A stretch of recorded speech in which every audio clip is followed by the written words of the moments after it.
Busch Series. Welcome to the coloring charm of Kansas. But wait, I don't think we're in Kansas anymore. It's the evil twin track in Chicago, where the Busch Series landed with a thud this past July.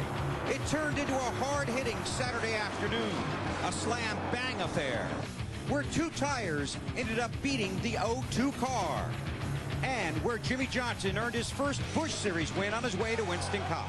Now the points count in Kansas. Jason Keller's second in the standings. Defending series champ Jeff Green won last Saturday at Dover. And even Greg Biffle has been baffled trying to catch Kevin Harvick. NBC Sports presents Busch Series Racing from Kansas City. Today it's 300 miles at the new Kansas Speedway, a sparkling 1.5-mile track just west of the Missouri River. Hello everybody, I'm Bill Weber and welcome to Pit Road at the newest stop on the circuit, the Kansas Speedway in Kansas City, Kansas, where the weather and the welcome could not be more fan-friendly. And speaking of the fans, they are here in big numbers this afternoon, a beautiful sunny September Saturday, and they have brought that same patriotic spirit that we saw throughout last weekend at Dover, and we expect to see even more of it tomorrow for the Winston Cup race. Now back to this afternoon. It should be a great day for the Busch Series, an exciting day for race fans everywhere. A number of stories that we will be following. First of all, a new racetrack. Then the recent struggles of Kevin Harvick, a number of Busch Series stars on the rise, some now headed for Winston Cup. And we have a 43-car field that has been stocked with 11 guys that will also compete in the Winston Cup race here tomorrow afternoon. Those are just some of the stories. Here are our storytellers, beginning with Dave Burns. And Bill, one of those Busch Series stars who's heading to the Winston Cup next year is 2000 Series champion Jeff Green. He did something different last week. He shaved off his mustache, and he promptly won the race at Dover. So this week he only qualified 12th, and Jeff, I guess everyone wants to know, is this car good enough to win today? Well, we think our Nesquik Ford is. Just had a problem with our motor before qualifying, and we had to go to a backup motor, and just didn't get the time we needed to qualify good. But happy hour was really good, and looking forward to it. And like I say, our Get Wells, the Chevy shop dog back to PPC Racing. Had a little problem, had to get some stitches yesterday, but he's going to be all right. But thank good Lord for America and what we do here in America, and let us have the freedom to do what we love to do. That's right. Here's a special tribute to Chevy right here. He cut a paw and took on 6 stitches. Jeff Green hopes he leaves everybody else laughing in stitches as he goes to the bank today. Marty Snyder? Well, Dave, lately in the Busch Series, Kevin Harvick has not been the Kevin Harvick of old. Now with 3 consecutive finishes outside of the top 10, but still the points leader presses on towards the goal of winning his first ever Busch Series championship. He's going the distance. He's going for speed. Because he's racing and pacing and plotting the course. He's fighting and biting and riding on his horse. He's going the distance. And the championship lead is still substantial, but Kevin, do you feel the urge to find that old Harvick style once again? Well, I mean, we've had a bad 3 weeks, and at some point in the season, you've got to have a bad 3 weeks. So we got to take it all in stride and take the good with the bad, because in this sport, there's going to be a lot more bad times than there are good. So we just, this AC Delco car is pretty good again today, and we'll just see what it gives us.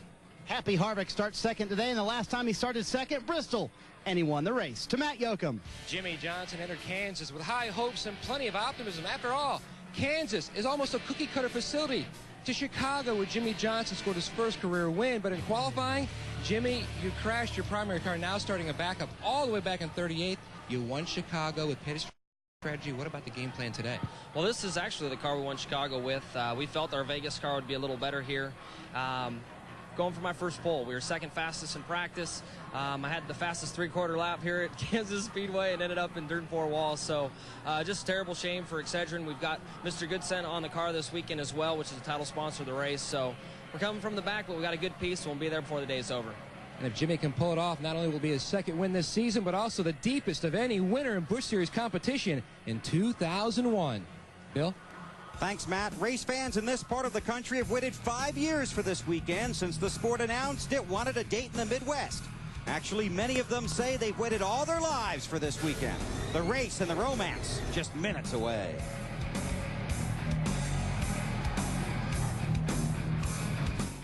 Fans and the crews are getting to their feet for the pre-race ceremonies. Now, among those planning to stand for these ceremonies 79-year-old Bill Herzog, the co-owner of Herzog Motorsports.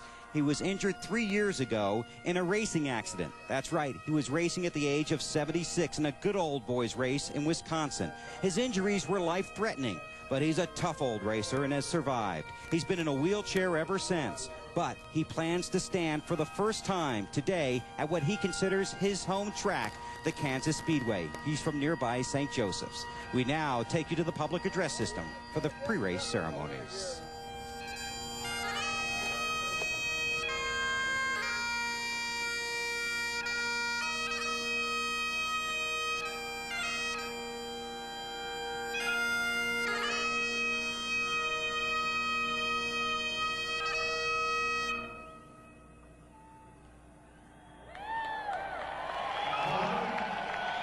Thank you for a beautiful day to enjoy the sport that we love so much.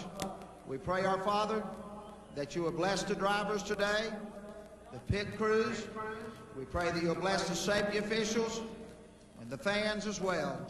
And we pray that it'll be a glorious day that will lift up your name and bring enjoyment to our lives. Thank you for our Lord and Savior. In his name we pray. Amen. Oh, say, can you see by the dawn's early light what so proudly we hailed at the twilight's last gleaming, whose broad stripes and bright stars through the perilous fight o'er the ramparts we watched were so gallantly streaming, and the rocket's red glare, the bombs bursting in air, gave proof through the night that our flag was still there. Oh, say does that star-spangled banner yet wave o'er the land of the free and the home of the brave?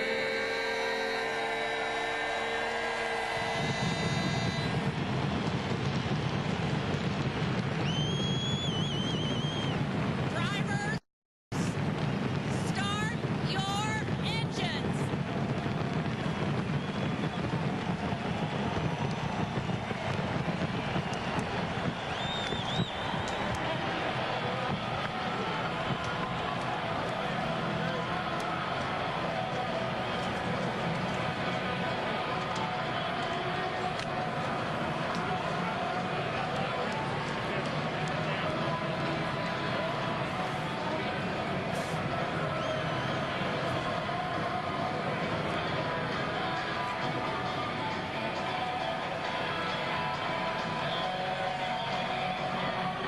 A rocket's red glare welcomes Busch Series to Kansas. That roar rumbles across the plains. The green flag is next. Back to the Kansas Speedway where the Busch Series is getting ready to run 300 miles here. And I'm supposed to sit here for about 2 more minutes and get you all fired up and get you ready to go. But you know something? I'm a big fan of having the wagon here on pit road, but not during the race. So I got to go. So here's the booth. Alan, Benny, and Wally. Bye, guys. Take cover, Bill. All right, thanks. And we're all set to bring you the inaugural NASCAR Busch Series race here from Kansas. Now, the last time the Busch Series raced at a new track for the first time was July 14th in Chicago. Guys, that one got a little rough. It was a little rough, but I think you can expect that any time that the NASCAR Busch Series or the Winston Cup Car Series goes to a new racetrack. Your Chicagoland Speedway, the 60-car Biffle, trying to make a pass, and watch how hard he backs it in the turn 1 wall. And then later on, David Donahue, the 25, is stalled in the middle of the backstretch. Dan Partis in 32. Folks, you've heard the expression, windshield deep. He was windshield deep. But Wally, you don't think it'll be that bad this here at the Kansas Speedway? I hope not. And I don't think so, because in Chicago, everybody was trying to get on the bottom because there was only one lane, but it seems to be here in Kansas already the Cup cars and the Busch car have used 2 lanes, so I think they've got a little bit more racing room, so hopefully it'll be a little bit cleaner. This field is very heavily laden with Winston Cup drivers. In fact, 5 of the top 6 qualifiers today will also compete tomorrow. I think one reason is if I'm a Cup driver, first of all, they have no notes or anything to go back on. This is the first time for these guys, so they're trying to get some experience. So whatever they learn today, they're hoping to bring to their Cup teams tomorrow. I think that's a big reason. Yeah, folks, they're trying to make a little extra money, that's all. Another payday. Exactly. All right, let's take a look at the starting lineup for today's NASCAR Busch Series race here in Kansas City. On the pole is Kevin LePage. Second pole in 163 Busch Series starts. The point leader, Kevin Harvick's alongside. Row 2, it's Robbie Gordon behind the wheel of the Richard Childress Chevy, alongside Jeff Burton, always strong on these 1.5-mile tracks. On the inside of row 3 this afternoon, Jason Keller. Second in the point stand is Nemechek, the winner in Atlanta. In row 4 on the inside, Kevin Grubb and Larry Foyt, the top qualifying rookie. Row 5, Greg Biffle got his first Busch Series win in the inaugural at Nashville earlier this year, and Ashton Lewis, who got his best finish at the Kentucky inaugural. Row 6, it's a couple of Winston Cup drivers, Matt Kenseth and Jeff Green, who got his 3rd win of the season last week at Dover. Inside of row 7, Bobby Hamilton Jr., second-generation driver, and Buckshot Jones on the outside. Inside of row 8, Mark Green, his first ride in the 59 car, and Jimmy Spencer with 3 victories this year. Row 9, Hank Parker Jr. got his first top 10 last week at Dover since winning at California the end of April. David Green's with him there. Row number 10, it's Tony Raines, who finished 7th at Dover last Saturday, and Mike Wallace. On the inside of row 11, Christian Elder. On the outside, Mike McLaughlin. Chase Sauter on the inside of row 12, and Elton Sawyer on the outside. Row 13, it's Michael Waltrip, an 8-time Busch Series winner, and the veteran Jeffrey Bodine, the 14th row rookie Jamie McMurray, and 3rd-generation driver Stedman Marlin. On the inside of row 15, the second-place finisher last week at Dover, Kenny Wallace, Stanton Barrett on the outside. Back in row 16, Scott Wimmer on the inside, Andy Santerre filling in for Steve Park on the outside. 17th row, Ed Barrier makes his first start of the season in the Busch Series. Randy LaJoie makes his 250th start. He's alongside Barrier. In the 17th row, it's Ron Hornaday and Nashville's Andy Kirby back in row 18. In row 19, 2 drivers had to go to backup cars. Chad Little, Jimmy Johnson, both cars crashed in qualifying. In row 20, Shane Hall on the inside, Randy Tolsma on the outside. And now the drivers that bring up the end of the grid, Ken Alexander, Chad Chaffin, and Rick Markle, the 43rd and final starter. Here are the drivers who failed to qualify. Mike Swain Jr., A.J. Alsop, and Ricky's nephew, Jason Rudd, will not be in today's 300. Well, let's try our hands at talking to Jeff Burton as the cars are getting ready to start. Jeff Burton, Benny Parsons, you read me? Benny, what's up? Well, has Tommy Morgan convinced you have the best car and are going to win the race? No, he tried, but it hasn't worked yet. We'll see what happens. Pretty excited about my car. It's not quite as good yesterday as it needed to be, but hopefully we made the right changes. How many changes did you make this morning, Jeff? Well, I don't have enough fingers on my hands to tell you. I can't count that high, but we made about, in all honesty, we made about 4 little changes. Didn't make anything big. We just touched and tuned a little bit. Hopefully we touched it where it needed to be touched. Well, good luck to you. Thank you. Jeff Burton starting on the outside of row number 2. Let's get some final stories from pit road before the green flag, starting with Dave Burns. Alan, a few weeks ago, Kevin LePage got a notice from his Winston Cup team which said services no longer needed. That would bring a guy down, unless you're Kevin LePage, who has his own Busch Series car. He is the driver, he is the owner, and he's not going to let himself go. And this weekend, he put himself on the pole and made his team and his sponsor proud. Marty?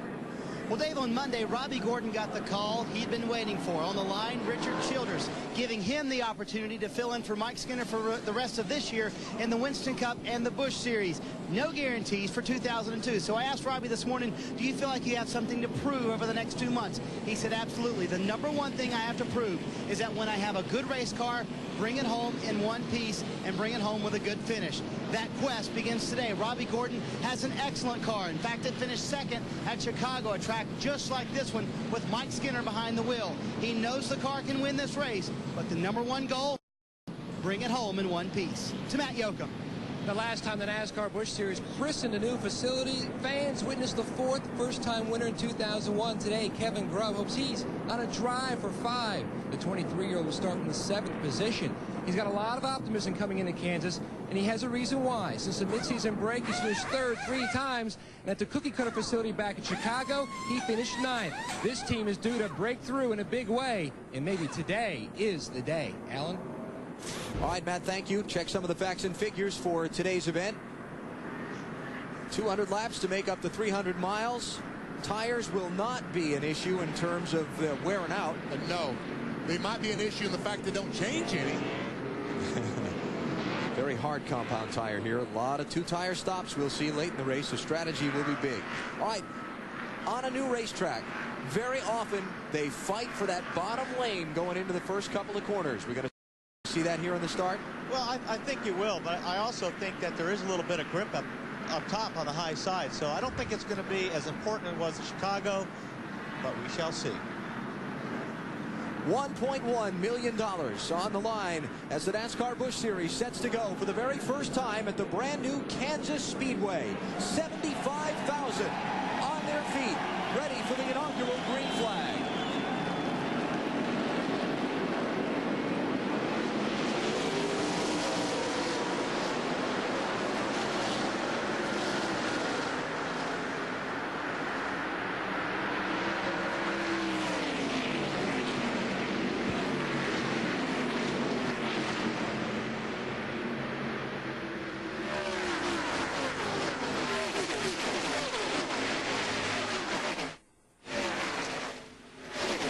Page leads Robbie Gordon second. It's Jeff Burton and Kevin Harvick side by side for third.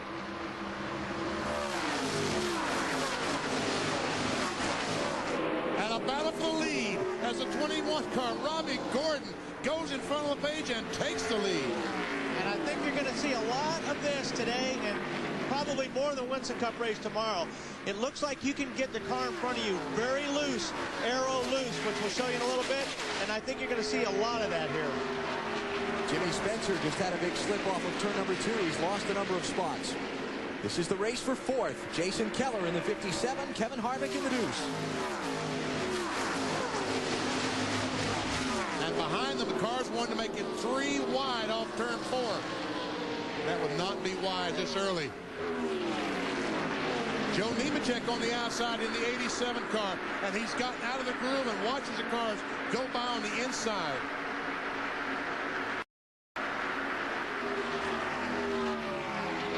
Not too bad, only going to lose a couple of positions. Pretty fortunate. And like what we saw in Chicago, if that would have happened the same thing in Chicago, he would have lost 15 or 20 spots. Here comes a challenge for the lead. Kevin LePage trying to get it back from Robbie Gordon.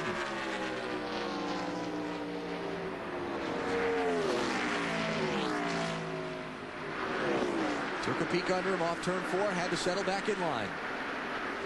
Jeff Burton quickly closing on these two after clearing the Kevin Harvick car.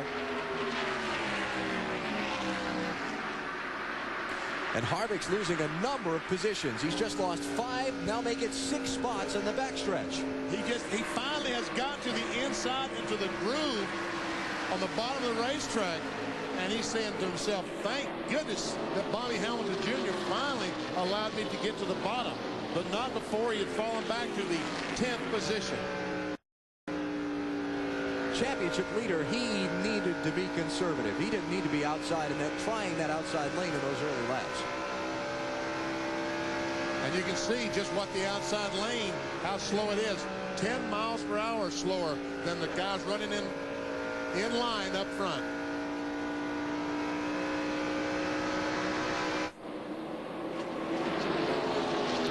So Harvick back to the 10th position, just behind Jeff Green in the yellow car, last Saturday's winner at Dover.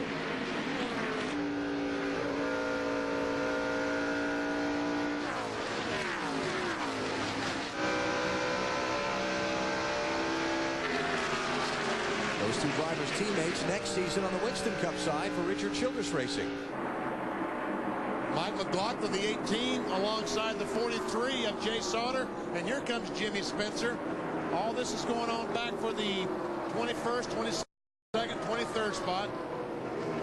And Spencer started in 16th. So he lost some positions off of turn 2 on the second lap when he slipped, but gathered it back in. And Elton Sawyer trying to get on the inside. That's the white car. That's Christian Elder on the outside. And Sawyer finally gets on the inside. That's his teammate he's alongside.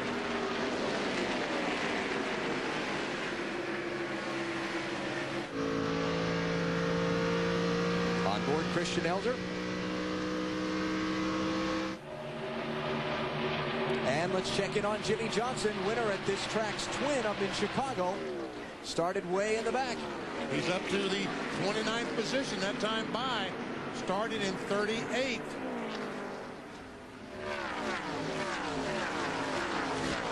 Just overtook Kenny Wallace.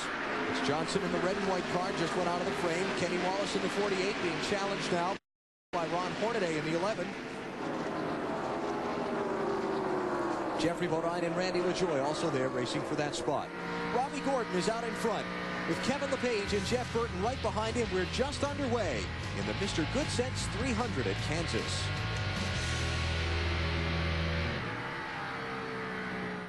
Kansas under caution early in this 300-miler for the NASCAR Busch Series. Ed Berrier was running 33rd, but he's found the wall in turn 2. And you can see the right front tire is pointing directly out, so we'll see what we can see. There Berrier's coming off the corner. Got some help. Looks like he might have gotten a little bit of help from the, is that Stedman? I don't know. Might have been the 95 car Stedman Marlin. I'm not sure, though. Let's try one more view. Yep.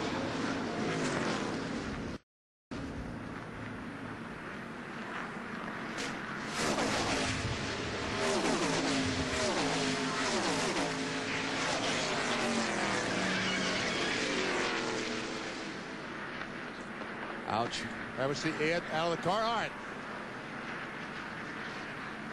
So Ed's okay. None of the leaders have come onto pit road under the caution, so let's take a break. You're watching NASCAR on NBC.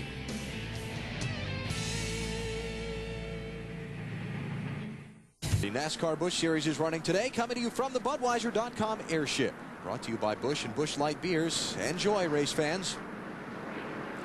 Terrific day to be up in the blimp.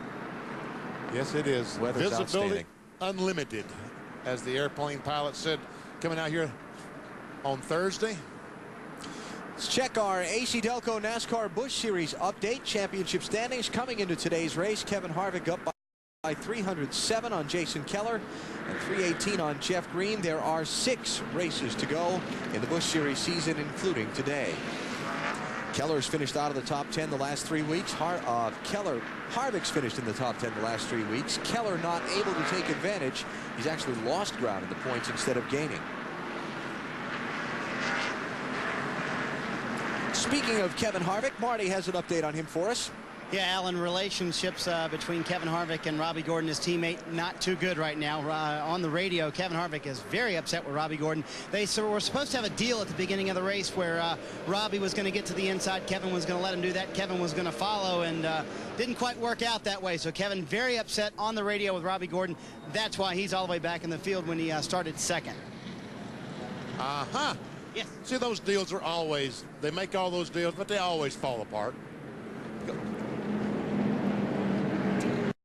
Dave Burns, what you got down there? Well, Benny, last week after the Dover race, the 59-car driver, Rich Bickle, was let go. And Tad DeSchechter, the car owner, had a decision to make. Who do I put in the car, and where do we go from here? He has a golfing buddy. His name is Mark Green. And when Mark got called on Monday morning by Tad, he thought he was calling him for a round of golf. And Tad said, you know what, Mark, we've talked off and on about putting you in the 59 car. He said, now is the time.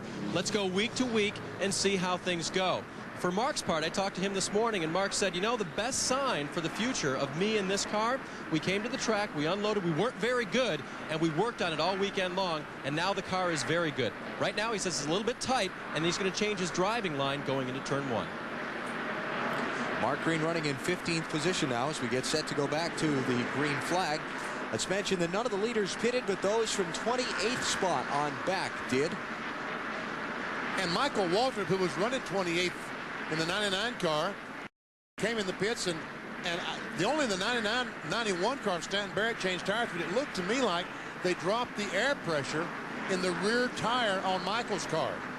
Made an air pressure adjustment instead of changing tires. All right, folks, it's time to stand up.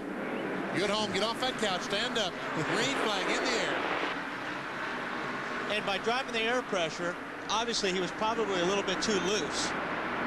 Don't you think? I would guess. Harvick all the way down on the apron, trying to get by Jeff Green at the back of the picture. He had to squeeze back in line behind him into turn one.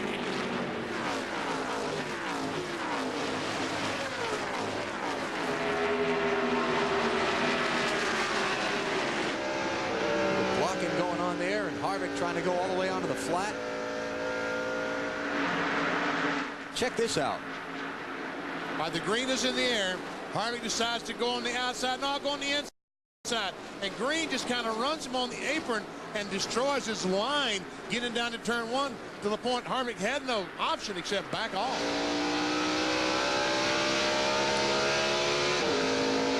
That was on board, Kevin Harvick said, come on, Jeff, give me a break.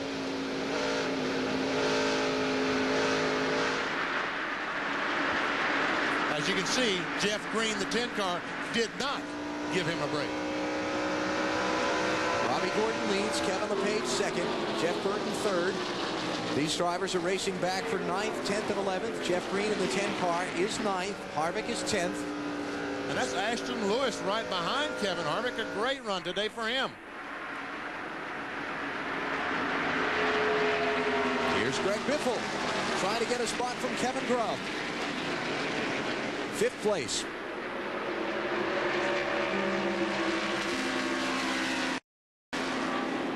Wow.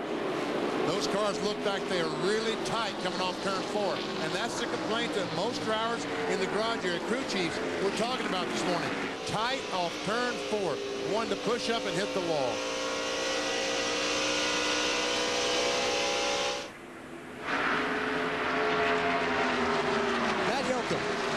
And Benny, that's the exact complaint that Robbie Gordon has relayed to his crew chief Gil Martin and to owner Richard Childress. He says the car is just snug up off the corner off of turn 4. Richard Childress tells him just to keep working your line and it'll improve. That's what a lot of drivers have said. At the beginning of a run, the car's a little bit loose, but then it starts to go neutral or to the tight side. And not a bad run, Benny, for Robbie Gordon's first oval track start in a Busch car, huh? This is terrific, Matt. And this is exactly what Robbie Gordon needs to. For Richard Childress to say, I want you to come drive my Winston Cup car in 2002. We keep talking, you'll hear us talk about a lot today, tight and loose. Well, here's tight. Let's go inside our virtual garage. This is the preferred line, as you see, right down next to the white line. When we talk about tight, it comes off the corner and the car just refuses to turn and goes up against that outside retaining wall. Our Williams virtual garage explaining what tight is. We go back to live action and watch Joe Nemechek try and get 6th place from Kevin Grubb. And Kevin, bye-bye. See ya. Look at that line of cars. Not a good feeling. Not a good feeling when you're out there and you're going down in turn 1. And look at Harvick. Look at Harvick drive to the inside and take him 3 wide. That was close. Very close. Go ahead and block me this time, Jeff. Wow.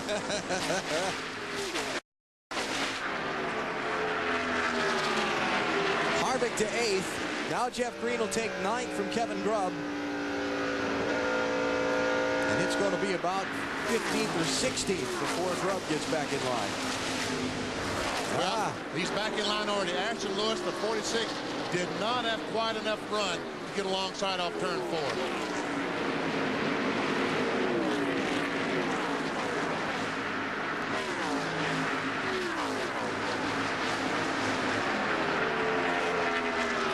I saw Jeff Green and Kevin Harvick,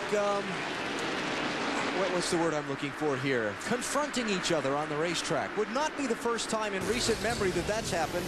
This goes back to the last Friday night in August at Bristol. Kevin Harvick had lost a couple of laps. He made them up. Now he's trying to get through the field. And Jeff Green having to get in his way. And Jeff Green says, hey, man, what are you doing? Harvick said, I'm going to Victor Lane. That's what I'm doing. And these two guys are going to be teammates next year for Richard Childress. Good luck, Richard. Yeah. 8th and 9th right now on the track. Harvick in 8th, Jeff Green in 9th.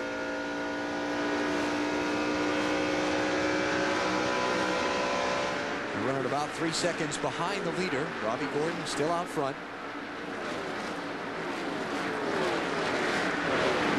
Buckshot Jones starting to move into the picture in the 00. As we look down on Kansas Speedway from our U.S. Army Sky Cam, an Army of one.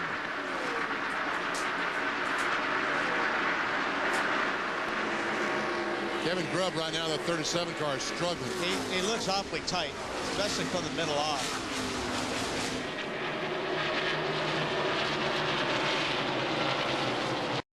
Buckshot started in 14th. He's running 12th now, closing in on these two.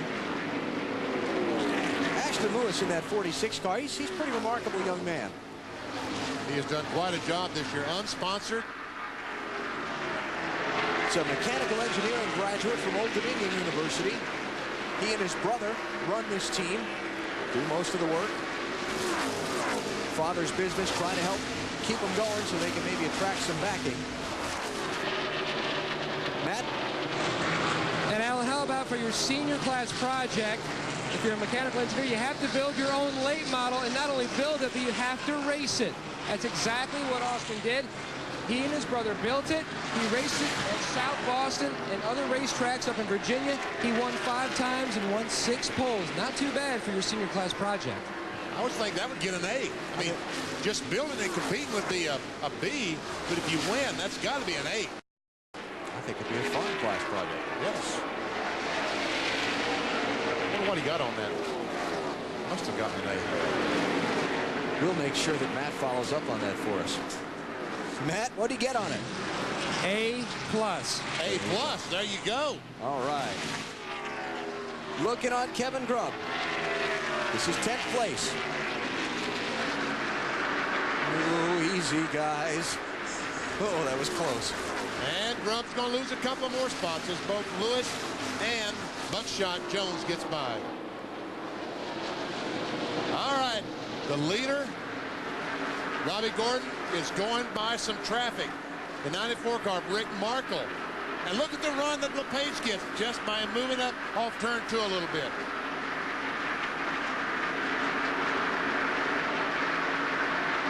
They've got the 49 car. Got the 49 car, Ken Alexander. They're going to catch probably turns 1 and 2. Said he didn't anticipate him coming down on him like that. Talk about the lap car. Oh, this time he almost drives on the apron. Here comes LePage to the outside. All right, Kevin, you try and find a way around this guy. Yeah, Robbie committed himself there down to the low side, and the door got shut on him. He had to get off the throttle. Biffle nudges the back of Keller. Nice save. What a great jump. And look at Biffle. I got to give him an A+. He backs off and lets the 57 car get the thing under control and just take the spot. Keep the spot. Nemechek around Biffle. That'd be 5th place. Wally, I hate to mention it, but that outside groove ain't looking too good, buddy. Well, it sure is not. And that would be just a follow-up ribbing on someone's opening comments a few minutes ago. Well. Boy, the Pages left Robbie Gordon now. Yeah. Out in front by a 2.25 seconds with 32 laps. Now 33 complete. Here at Kansas, you're watching NASCAR on NBC.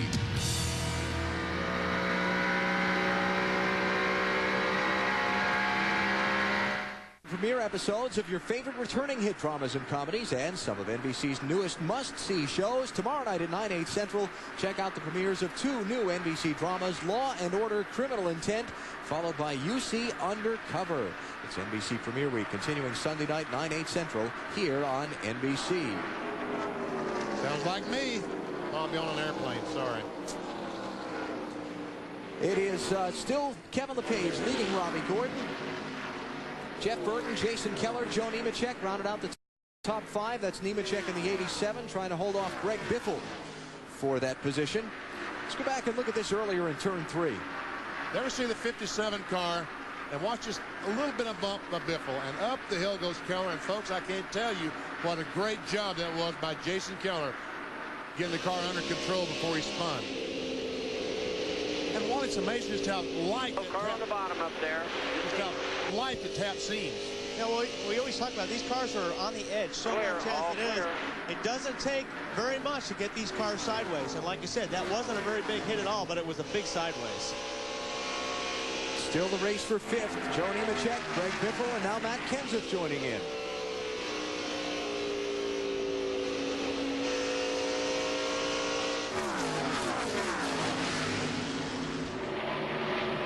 Talked to Randy Goss, Greg Biffle's crew chief, this morning. He said, we've got a really good race car, but we've got to get it to the finish. We found a lot of ways to lose races this year. Now that is one competitor, Randy Goss, the crew chief for Greg Biffle. Used to race motorcycles, did Randy, and I don't think I'd want to be on the same track with him. He'd probably be a little crazy. Nemechek last weekend at Dover, about every time he gets into this Busch Series car, he's a contender for a top finish, but he sure wasn't last weekend. Jimmy Johnson, the 92 car, crashed in qualifying, had to start in a backup car, 37th position, and is currently up to 19th. Look at that. Dave, what are they saying down in his pits? Well, Benny, that car that he's driving now is the one he won with in Chicago. And in fact, when they talked about what car to race here to start out with, there was some disagreement with the team. They ended up bringing a different car than the one he won with in Chicago. So after he wadded the other car up, they brought out the one that won in Chicago. That's why Jimmy's so comfortable with it, and it's running so well. I think I said he started 37th. It's 38th, but same row. So Johnson right now, having moved up into the top 20, he did not pit on that last caution. So he gained a few of those positions there.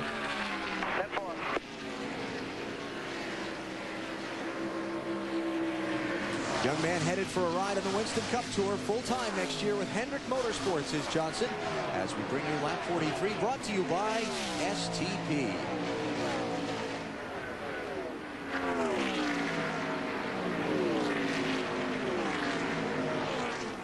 Jimmy Johnson to be teammates next year with Jeff Gordon. And Jeff Gordon to be his car owner. What a great position to be in for this young man.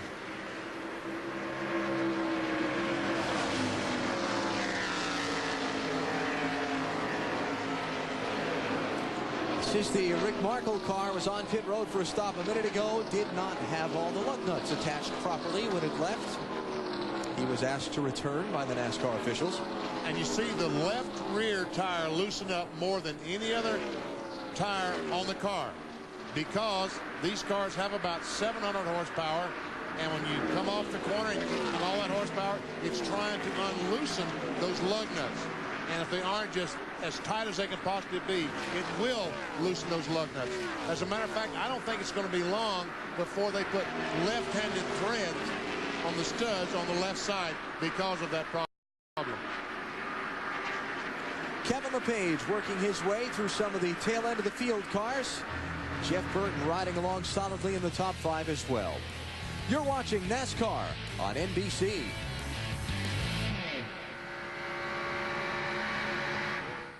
Eastern NBC kicks off his coverage of the 2001 Gravity Games. Tune in as amazing athletes take center stage in some outrageous events. Tomorrow, watch high-flying freestyle motocross bikers, including teenager Travis Pastrana, performing monster jumps in pursuit of Gravity Gold. Gravity Games tomorrow at 4:30 Eastern on NBC. Held in Providence, Rhode Island, my home state, I'll have you know. Well, fantastic. You want to get in the Gravity Games there, Wally? I'm in it right now. We're defying gravity. After how old you told people I was last weekend, I'm in it too. Kevin LePage, your leader. Started on the pole, got passed on the first lap by Robbie Gordon. Robbie led 30 laps. Then LePage went back out in front. He's led 20. And he's moved away from Gordon by 1.8 seconds. And the best part about what Kevin LePage sees right now is clean racetrack. Will not be a slow car coming to play for a couple of laps. Race for second, Robbie Gordon in the 21, Jeff Burton in the 9. Jason Keller and Greg Biffle right behind them. Biffle has passed Joe Nemechek for 5th position.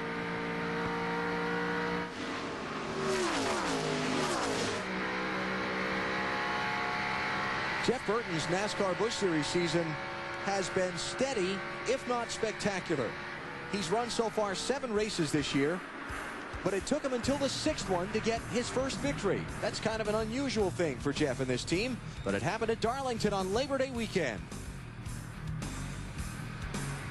Well, Darlington, and when you say Darlington, you think of Jeff Burton right away, or Jeff Gordon, because he run Jeff Burton. Both those guys run so well there. Marty, what do you have to add to that?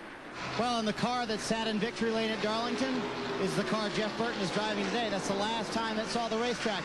And you remember in victory lane, he said, you know, I don't do those fancy burnouts because I don't want to tear up my car. Well, Tommy Morgan's very happy for that because the car pretty good for Jeff Burton right now. They're a little loose into the corner. He said, let's just ignore that. Trouble. And there's a caution out on the racetrack. It's the point leader, Kevin Harvick, into the wall in turn 1, hard. And Andy Kirby and the 77 car also involved, and there is no back on Harvick's car. Big moment in the NASCAR Busch Series Championship right here. We see the window net coming down on Harvick's car.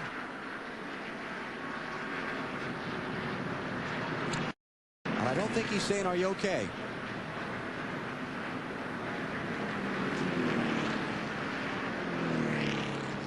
Yeah, don't just wonder. There might be cars coming along there, as they are. He is obviously not very happy, Harvick, right now. Second caution of the race, lap 54.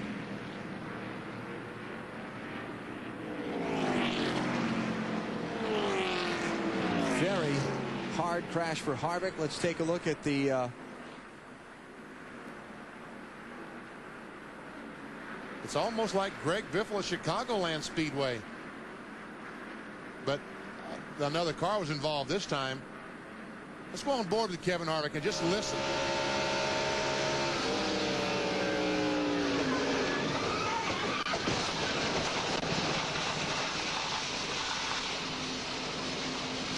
Well, to me, that looked like maybe, I don't know, the spotter may have said clear. It looked like Kevin tried getting down to the bottom and it wasn't clear. leaders are on pit road. Dave Burns. And Joe Nemechek will give up 6th position now to come in and just talk with Brian Patty, his crew chief. And Brian told me that Joe is asking for no changes on the 87, so they're just going to go ahead and change 4 tires. And they have a new jackman this week. Mike James is a new addition to the crew. They're trying to get quicker on pit road. Marty? Robbie Gordon is in, Dave. He is running second. He is tight like everyone else. He is tight, especially all 4, but he's very happy with the car through 1 and 2. 1 pound out of the right front for Robbie Gordon. To Matt Yoakum. Kevin LePage's crew, led by Richard Lassiter, already on the left side of the car. They made an air pressure adjustment because he is tight up off the corner, as LePage will beat Jeff Burton off pit road. And Skinner, look at that. I'm sorry, Skinner, Robbie Gordon. 24 seconds, Marty. A very long stop for Robbie Gordon, Vinny. They had a lug nut fall off the left front. They lost a lot of track position here on pit road. Same thing for Greg Biffle, who was blocked in by Tony Raines, had to put the car in reverse and then drive off pit road. Those 2 guys lost a ton of track position. And as we can see, track position, it seems like, is everything here at the Kansas Speedway today. Kevin LePage wins the race off pit road. Jeff Burton is second. Jason Keller third. Matt Kenseth fourth. Then it looks like Nemechek, Jeff Green, then Robbie Gordon. Dave? And I think Kenseth picked up 3 positions on that exchange. He was a little bit tight. He said not terrible on the radio, but just not good enough to pass the guys in front of him. They made an air pressure adjustment on the left side to try to make him just a little bit looser. When's the last time you think Kevin Harvick failed to finish a NASCAR Busch Series race? I know you know the answer to that. I do. And you just can't wait to tell me. So, please. That's why he gets upset. So early in the morning, Benny. Please tell me. Darlington, Spring 2000. Oh, well, thank you. Let's check that out. A year and a half ago since he failed to finish a race. Will he get this one back out today? They got a lot of work to do if they're gonna.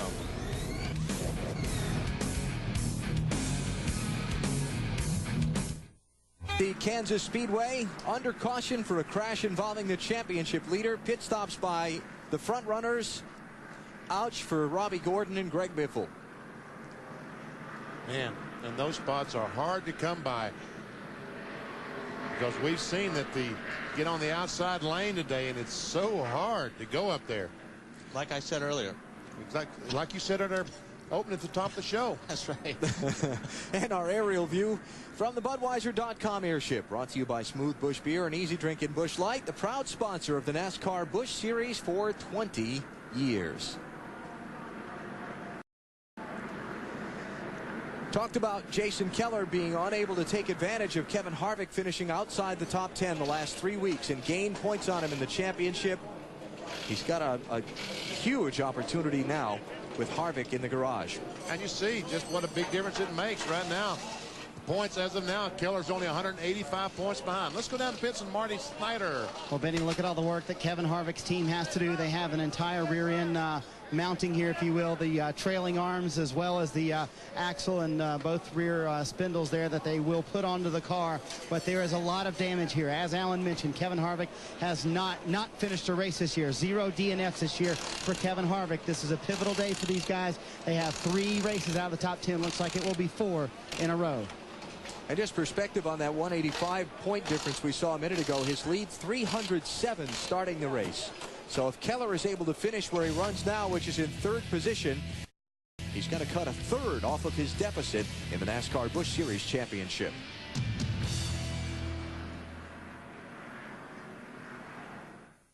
Kansas Sprint PCS presents NASCAR Winston Cup Racing at 12:30 Eastern Time on NBC. Then on Monday night, our NASCAR Night Encore on TNT, 1 a.m. Eastern and Pacific. What's upcoming as we continue our coverage for the championship. Matt Yoakum. Alan, Jason Keller will restart from the 3rd position like a lot of other drivers. He's reporting in his car was tied up off of turn 4, so they took 1.5 rounds of wedge out of the 57 car. And now they're going to see just how stout that mount will be. But also keep in mind, when Keller took the green flag today, it marked the 300th career start for owner Greg Pollux. In 299 previous starts, he had 22 wins. They're hoping for 23 today. Dave? Matt, Kevin Grubb earlier got shoved out of the groove, and we saw him go back several positions. He started 7th and is currently running 13th. They came in and changed 4 tires. Kevin complaining that he was a little bit tight from the center of the corner off. The car wouldn't turn for him, so they took some air pressure out of the left side tires to try to loosen that car up just a bit. Back to you guys. All right, set to go back racing as the pace car begins to make the left turn onto pit road. Randy Tolsma in the 25, Stanton Barrett in the 91, and Shane Hall in the 63 are the 3 lap cars up to the inside of the leaders. And I'm going to want to get ahead of these guys as fast as possible. Clear low, clear low. Yeah, those guys like Robbie Gordon is going to catch these lap cars going down in turn 1 are saying curses. But look at Jeff Burton. Got a great run. Does he have enough steam to get alongside? LePage doesn't look that way.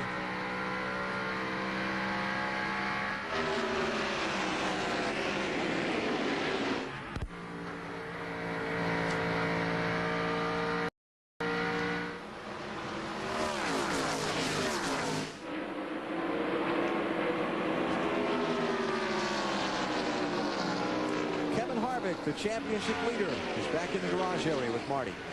Alan, obviously the damage very significant. It's going to take a long time to get the car back in. But first, what happened on the racetrack, Kevin? Well, we got cars out there running at half speed, and you go off in the corner, and you know, I don't know what if they slow down. Sometimes they do, sometimes they don't. So we can go this wreck for NASCAR since they let people drive around at half speed. So you know, it's a shame, but that's the way it goes. Some very animated words for Andy Kirby. Did you feel it was intentional? Well, I don't know if they know how to drive around the track intentionally, but you know, the thing I do know that was intentional is the beginning of the race when my teammate said he'd let me in. Just want to say that we miss you, Mike Skinner. Pretty pathetic when you can't have a teammate that's not even on your side. So that's what started this whole mess. So Robbie Gordon's ego gets in his way sometimes. This will hurt in terms of the championship too, Kevin. We'll be fine. All right, Kevin Harvick is still confident, and the key here, guys, if the race for the championship in the Busch Series is going to close up, that Jason Keller has to take advantage. In the 3 races, Kevin Harvick did not finish in the top 10. Before this one, he only gained 38 points.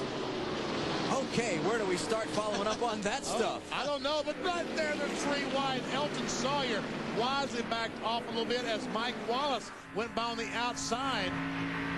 Hank Parker Jr. right alongside with him, and that's Mike Wallace, the 4 car that goes blowing by Elton Sawyer by on the outside. That's 24th and 25th places. All right, let's talk about this Harvick thing for just a minute. Trying to overtake slower drivers, less experienced drivers. Well, the big thing is here, it's more magnified because it's such a tighter groove racetrack. So slower traffic is going to be more of an issue than it would be in a place like Michigan or somewhere like that where you have so much places to to pass. And there is a minimum lap time that you have to run. And those guys were keeping it, but also it is tough. I mean, it's frustrating when you're trying to get around these cars and you get in a wreck with a lap car. A battle for the 2nd spot. Uh-oh, we got more trouble down here in 3 and 4. 3 cars involved. Randy Tolsma, Stedman Marlin, and Larry Foyt. 3rd caution.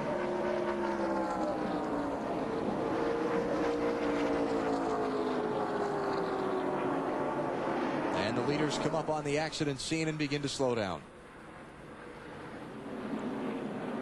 Not a good day for Sterling's boy. No, it hasn't been. He was just a victim there. A car had spun in front of him, and he tried to go to the outside because these banks are supposed to clean it. Did you ever see that 25 car of Randy Tolsma? And Spencer come across his nose? I don't know. No. Tolsma looked like he was down on the apron a little bit and started to lose it before Spencer got too far up on him, but it's hard to tell. It looked like you. You know, I think Chad Little also spun out. He was going sideways the last time I saw him. Let's watch the 25 card. Let's see if he gets down on the apron and loses it then, or he loses it beforehand. Not really on the apron.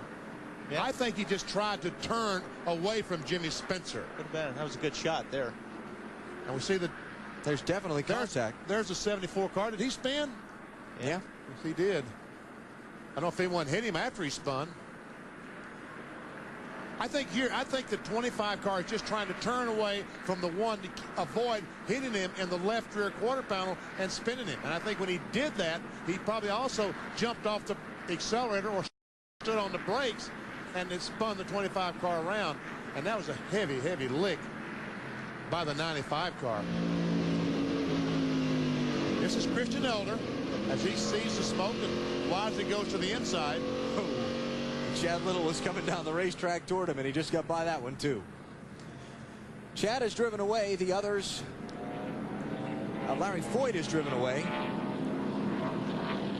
Chad's got a little bit of damage on the, looks like the right rear, and the rear bumper looks like it's gone. That's his 2nd car of the weekend. He crashed in qualifying yesterday. I think he hit the rear bumper, knocked that off on the wall as he spun up in the corner. And he's going to the garage area, pit area, I should say, to have the crew look at this car. Heavy damage there. So 3rd caution of the Mr. Goodcents 300 for the NASCAR Busch Series waves over the Kansas Speedway.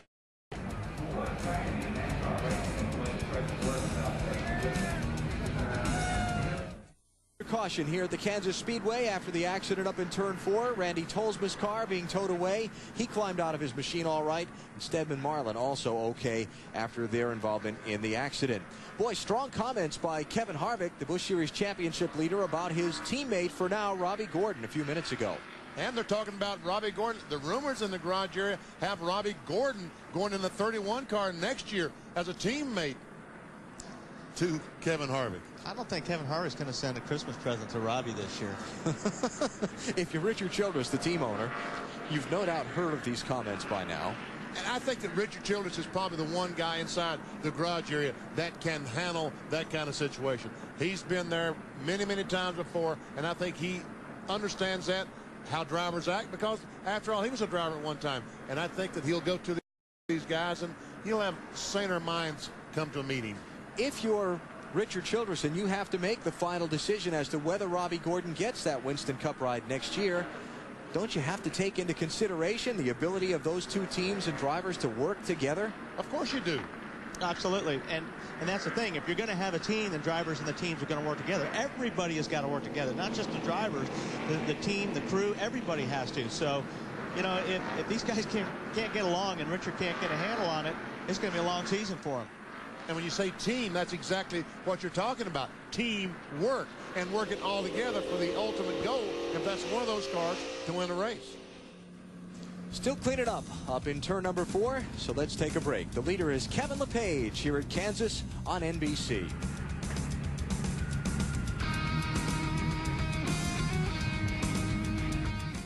At the Kansas Speedway under caution for the 3rd time in today's NASCAR Busch Series race. Kevin LePage is the leader. The big story of the day, the championship leader, Kevin Harvick, involved in a big crash at lap 55. He is in the garage. Napa race summary so far. LePage and Robbie Gordon, the two drivers who have led the race. LePage out front for 42 laps, Robbie Gordon for 30. Cautions, the first one came at lap 13 when Ed Berrier got crashed off turn 2, then at lap 55 with Harvick getting wrecked in turn 1 along with Andy Kirby, then the most recent one that we're under at lap 68 for the 3-car accident up in turn 4 started when Randy Tolsma spun. Let's check down on pit road. Here's Matt Yoakum. Kevin Harvick has been joined back here in the garage area by Larry Foyt. You're looking at the radiator that has come out of Foyt's number 14 car. Initially, they thought they just had cosmetic damage to the right front, but then upon further inspection, they did have a leaking radiator. They've changed that radiator. And Larry, you're back here. I know you're frustrated. What happened? Just trying to miss the wreck in front of me and kind of up in that second groove where they're still in the whole ton of rubber and just couldn't quite get the car down to miss him. So just a tough break. We had a decent car, just kind of getting some laps and then going to get ready to start trying to go to the front. So it's a tough break for the Harris car. Supertex, your father, A.J. Foyt, had a long conversation with you. Care to elaborate? Well, of course, he's not too happy, but that, you know, that's to be expected. I'm used to that. Well, that's Larry Foyt. They're going to try to use the rest of this race as just an education to log laps and gain experience. Dave? Matt, right now the 36 car of Hank Parker Jr. has been on and off of pit road. He had a little right front fender damage, and they wanted to come in and top off the fuel, so they only had to stop one more time. Talked to Gary Cogswell, the crew chief, and he said the car's actually running pretty well. They came in during the first set of pit stops, and a lot of people took on only 2 tires. They took on 4, and they feel that's the better move. Marty? Well, Dave, Jimmy Spencer came down pit road at lap 68, put a rubber in the right rear. That should loosen him up a little bit. And he also just now came down pit road with 1 to go on the racetrack. Topped it off with fuel. His team now said that they can go all the way on 1 more stop. The car's pretty good. Biggest thing they need is track position right now, and this should help out if it plays out to green flag racing. Hey. 1 to green on the racetrack. Hey, Marty, did they put tape on the front of the 1 car? They did, and that should loosen them up as well, Wally, but they're also putting tape on. A lot of these cars are because the cars are not running very hot. The hottest Jimmy Spencer's car has been all day long is 180 degrees in the water category. The cars can go a lot higher than that, so they can add some tape to the front of the grill. That'll get the water temperature up, but it'll also loosen up the car. That's exactly right. That's with these cars being tight like that, that tape is really going to help them. Challenge, sorry, Wally, challenge for 3rd there. Joe Nemechek is inside of Matt Kenseth. Takes that spot away, and Nemechek, the 17 of Kenseth, is going to lose his momentum, and here comes a 9 of Jeff Burton trying to get on the inside. Troubles for Chad Little. He's got the rear end is broken or something in that. See how the rear end is coming out of the car? Well, he has smacked the wall hard. And another car, the 26, Bobby Hamilton, in the wall hard. Caution's out.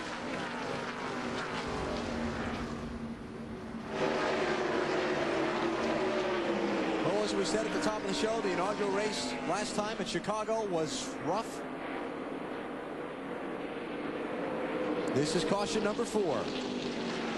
We don't know if Chad hit the wall first and then the track bar broke or something happened before that.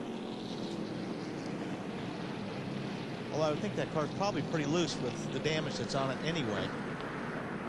That would be my guess, that Chad Little took the car down the corner, expecting it to grip, and he didn't have the downforce in the rear that he was expecting. And when he got loose, he went up and smacked the wall, would be my guess. Hamilton Jr. running in the 10th position at the time of his crash. Let's take a look at what happened to him.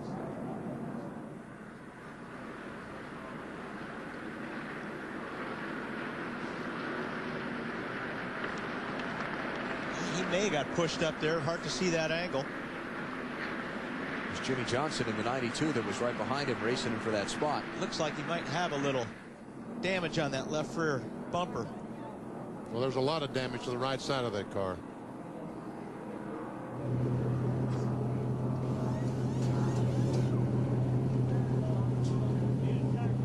Right front, right rear. They'll check all the suspension and make sure everything's intact before they send him back out. So we're under the caution again here at the Kansas Speedway.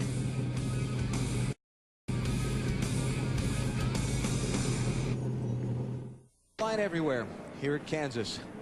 Patriotic spirit still very much evident as the NASCAR Busch Series makes the inaugural run at the new Kansas Speedway in Kansas City. 75,000 on hand, another full house tomorrow. And as Bill Weber said at the opening of our broadcast, the weather and the welcome could not be any friendlier. Let's check up on how repairs are proceeding on Kevin Harvick's car, Marty. Not too good, Alan. They have the frame straightener out here. That is the big, well, everything's gray, but the big gray thing with the chain attached to it, that's what that is. And that straightens the frame. Obviously, you can see where it's bent around where the fuel cell would be. They still have to replace the fuel cell. I just asked one of the crew members how good it looked or how promising it looked that they would get back out, and he shook his head as if to say it does not look very good that Kevin will be back out. At a minimum, they have a lot of work to do here. They have not even gotten any of the pieces on that we showed you earlier that they were trying to put on. So that should give you an idea of how much work there is to do here and how long of a process this will be if indeed they will even be able to get him back out on the racetrack. Let's go to Dave Burns. Here we go. And we're just got to Chad down here, and we had a chance to survey the damage. You gonna get back out at all? Yeah, but it's going to be a while. On that first incident, it must have partially tore the track bar away from the car, and then it broke went into turn 3 on the green flag restart there. And, you know, the track bar holds the rear end housing square to the frame, and so when it broke, it just took up towards the wall. But we've got quite a bit of damage now. It needs a lower control arm and a track bar, and it's going to be a while. But you know, we've had such a good streak going. I guess these things are going to happen. It's unfortunate I tore up 2 cars this weekend. I better job security, I guess. At least for the guys working in the shop, and that's the shame of it. Chad Little will be back, hopefully, in this race, maybe a little later, right here at the Kansas Speedway, the brand new Speedway of Kansas. A race fan, a junior member of the racing family, having a good time here at Kansas today. And I can't blame him. I was at races when I was that young. You? Yes, I was, Alan. Yes, you were. I was hoping you were paying attention and you'd know that answer. Coming up next on NBC, our own Dan Hicks plays host to a special 1-hour edition of the Olympic Show, where we'll look ahead at the 2002 Winter Olympic Games, profile some of the American athletes poised to define them. It's the Olympic Show. We'll look forward to Salt Lake. Coming up next on NBC. Randy LaJoie out on the track now, running in 21st position. Had a very scary incident in yesterday's final practice for this Busch Series event. He's driving around the racetrack, and he hears this great big racket in his car. And he looks over to the passenger side, and there's a hole in the floorboard of the car, in the firewall. And there's a hole in the dashboard of the car. And there's a piece of suspension from Chad Little's car in the passenger seat where it would be. Cut a hole in the car about 3 or 4 inches around, left a scar 6-8 inches across in the floor and the dashboard, and he was very thankful that he hit that with the right front corner of the car instead of in front of the driver's seat. Yeah, I did that with a Tuba 6 one time at a dirt track. Came through the car with me. Talked to the team this morning. They said Randy started hollering on the radio. He said, "It's in with me. It's in with me." What is? Something from somebody else's car. Tell him to put the caution out. Ready, and green. Kevin LePage, the leader. Jason Keller, second. Joe Nemechek, third. Jeff Burton, fourth. Jeff Green rounds out the top 5.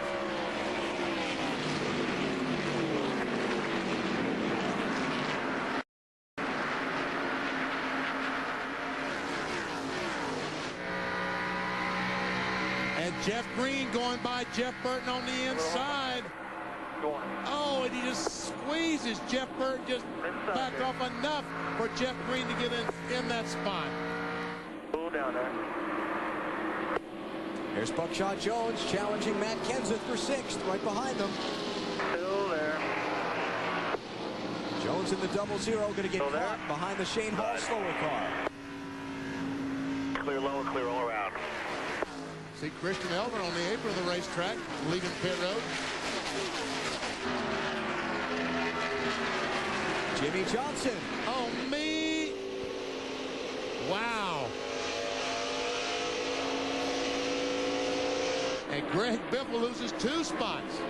And about to lose, well, I thought Jimmy Johnson had got by him, but just Tony Raines in the 33 car.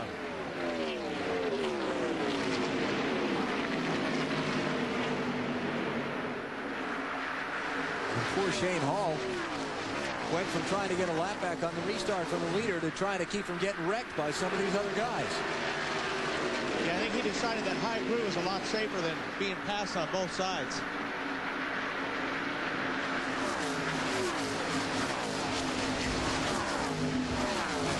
So all that shuffling has left Matt Kenseth in 5th, Ashton Lewis in 6th, then Buckshot to 7th, Buckshot to 8th, Johnson to 9th, and Tony Raines in 10th. It's put Biffle all the way back to 11th.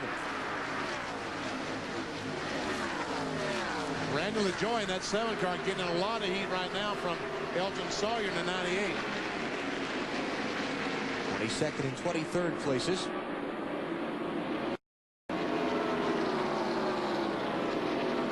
Farther ahead, Robbie Gordon in the 21 trying to get 11th from Greg Biffle.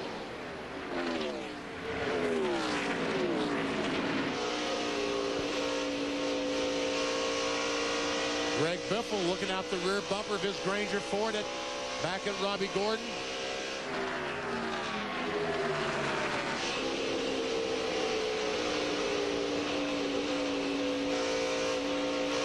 Robbie Gordon led the opening 30 laps of the race, had a lug nut fall off his left front tire when he was on pit road back at lap 55. Dropped him back in traffic. He's been trying to make his way back through. Oh, and Biffle was trying so hard to get alongside Raines. He finally got him a little bit loose, arrow-wise, and gets under the car. And look who's joined this race. Michael Waltrip in the 99. Now, Michael started in 25th position, but on the first caution, he pitted at lap 13, dropped all the way to the tail end of the field. Dave? Down on that run, he moved from 36th up to 16th, and now he's all the way up to 12th. Just like with Bobby Kennedy, his crew chief, he's still just a little bit loose. On their final pit stop, they want to make just a little change to try to correct that. And by the way, Michael wanted to say happy birthday to his daughter, Macy. She turns 4 today, and she's spending the birthday with her great-grandparents in Alabama. I bet great-grandma makes a pretty good birthday cake. Yeah, I'll bet. Good day for Mikey. A very good day. Talked to Bobby Kennedy in the garage here this morning, and he said they were going to be good, he thought.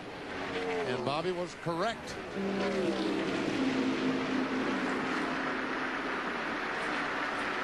So as Dave said, Michael up to 12th. Tony Raines right behind him in 13th. And you've got David Green, Jay Sauter, Mike McLaughlin, Mike Wallace there in the 4 car. And Mark Green in 59. Mike Wallace, the 4 car. This is the backup vehicle. The first lap on the racetrack, he ran a half lap, and something cut the right front tire and in the wall hard, and just destroyed the car, and had to go to a backup.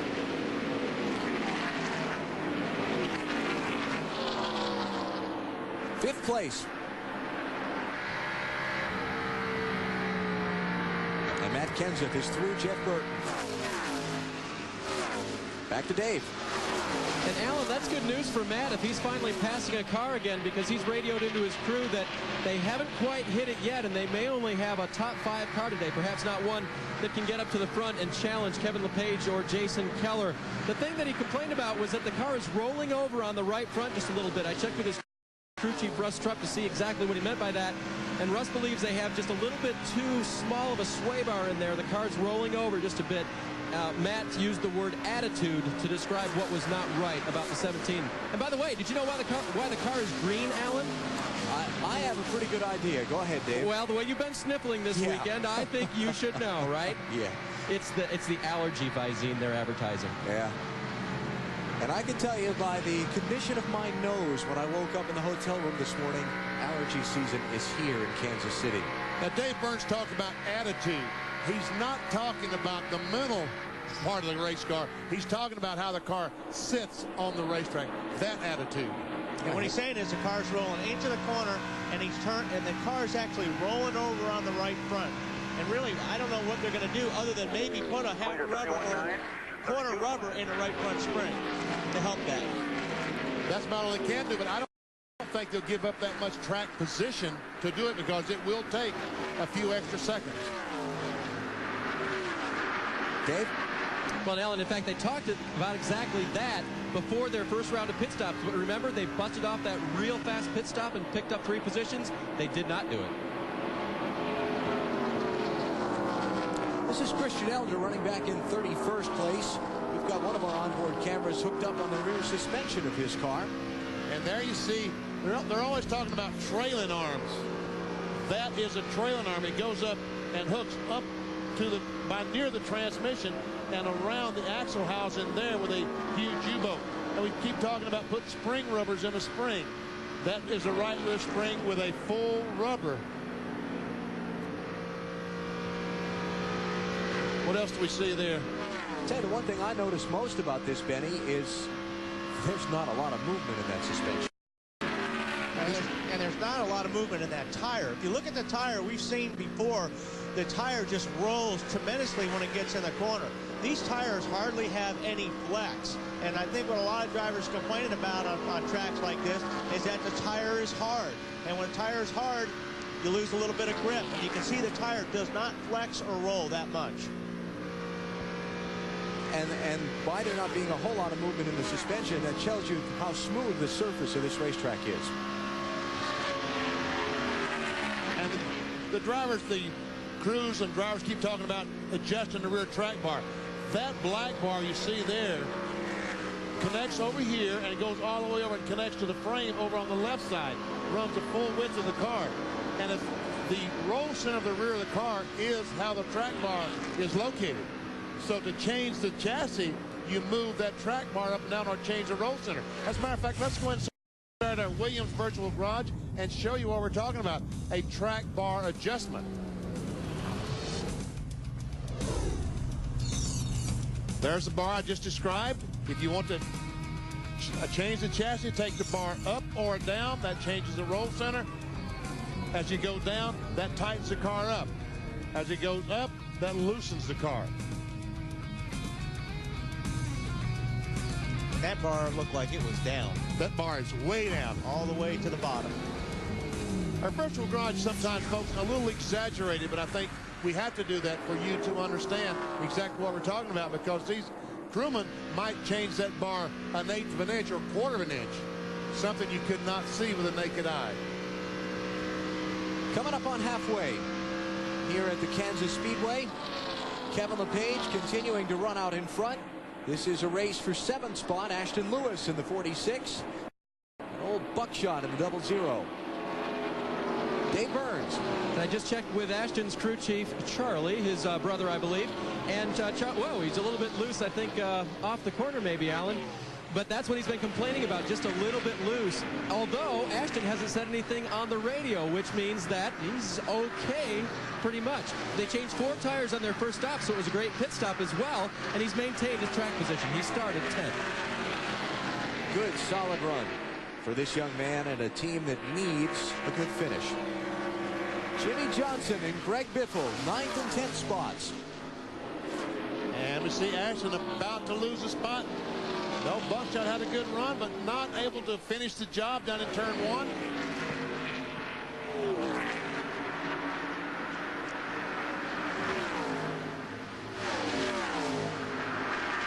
I tell you what, this racetrack, when they pull up on that rear bumper, they really are getting those cars in front loose. Yeah, I think so. That's what I said. If Ashton was loose, then Buckshot knew what to do there, and that was to make the car loose, to make Ashton's car loose.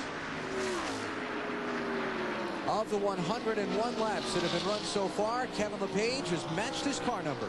He's led 71. Robbie Gordon, the only other leader of the day so far.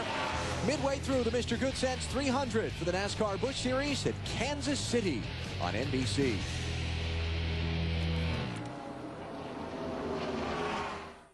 Just past the midway point of today's inaugural event here at the Kansas Speedway. And you look down with aerial shots from the Budweiser.com airship, brought to you by Busch and Busch Light Beers. Enjoy, race fans.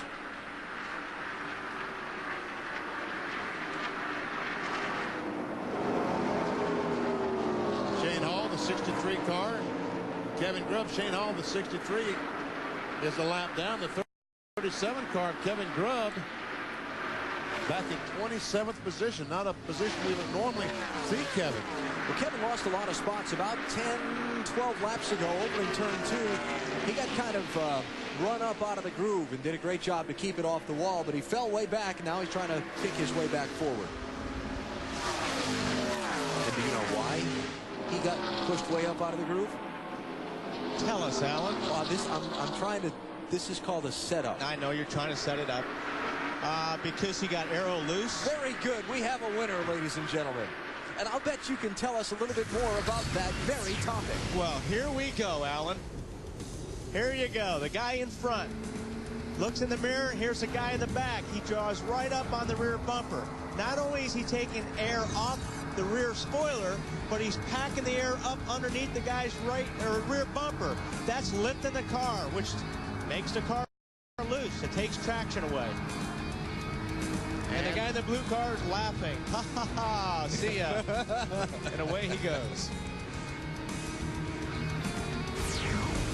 So we keep talking about aero loose. You have to remember, though, he can do that to you, too. Exactly. As soon as you do that to him, he can't wait to get back up right on your back bumper, do the same thing. 8th, 9th, and 10th here. Ashton Lewis in the 46. Jimmy Johnson in the 92, and Brett Biffle in the 60.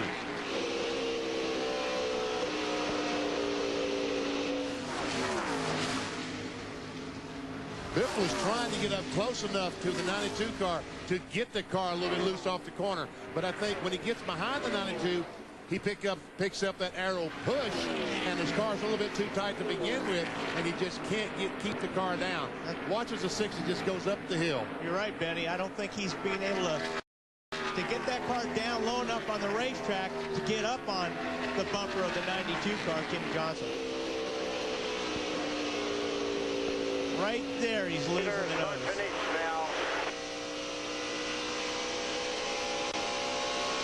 That was close.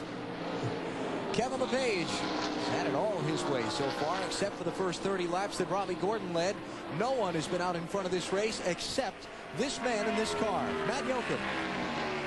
Kevin LePage is inched out to about a half a second lead over the 57 car, Jason Keller. LePage says the car is good, so they have not mentioned any changes possible for their last pit stop. But their only strategy at this juncture is 4 tires.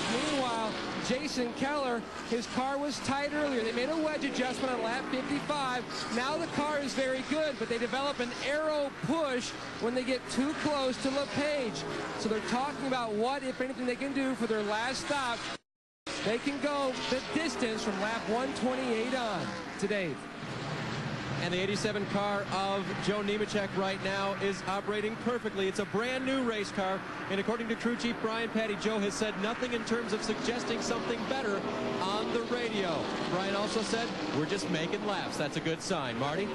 Well, Dave, last week's winner at Dover, Jeff Green, is currently running 4th. He is tight off of the corners right now, the problem that many cars are fighting, but he is as fast as the leaders. Keep this in mind for the last pit stop. Jeff Green, among many cars, will consider taking 2 tires to gain track position because they are just as fast as the leaders. To Dave Burns. And the 17 car of Matt Kenseth is still just a little bit tight off of turn number 4. Remember earlier he reported that it is not a car he thinks he can win with, but you know he's taken notes today on this racetrack and what a race car does for his Winston Cup ride tomorrow. Let's go to Marty.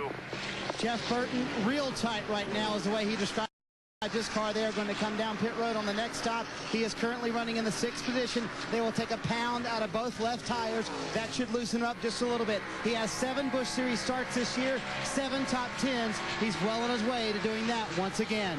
Today Burns. Buckshot Jones was experiencing a tight condition and perhaps, shall we say it again, an aero push, but he fixed part of that by getting around the 46 car of Ashton Lewis, who is having a great run in this family-owned and family-run unsponsored car.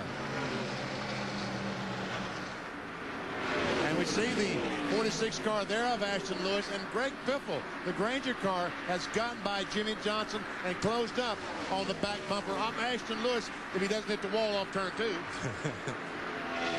How about Biffle's race, Matt? Alan and Benny, Biffle tried rattling Jimmy Johnson's cage, so to speak, aerodynamic-wise, trying to move him around because he felt like he had a better car than Jimmy Johnson, so he finally was able to motor by. Talked to his crew chief, Randy Goss. He said their last set of tires was not as good. The car is loose in, tied off. They're hoping their last set will be their best set today. And then I just checked with Tony Liberati, the crew chief for Jimmy Johnson, the guy who now wears a safety fire suit to every race since he did it the first time in Chicago, and they won their first ever NASCAR Busch race.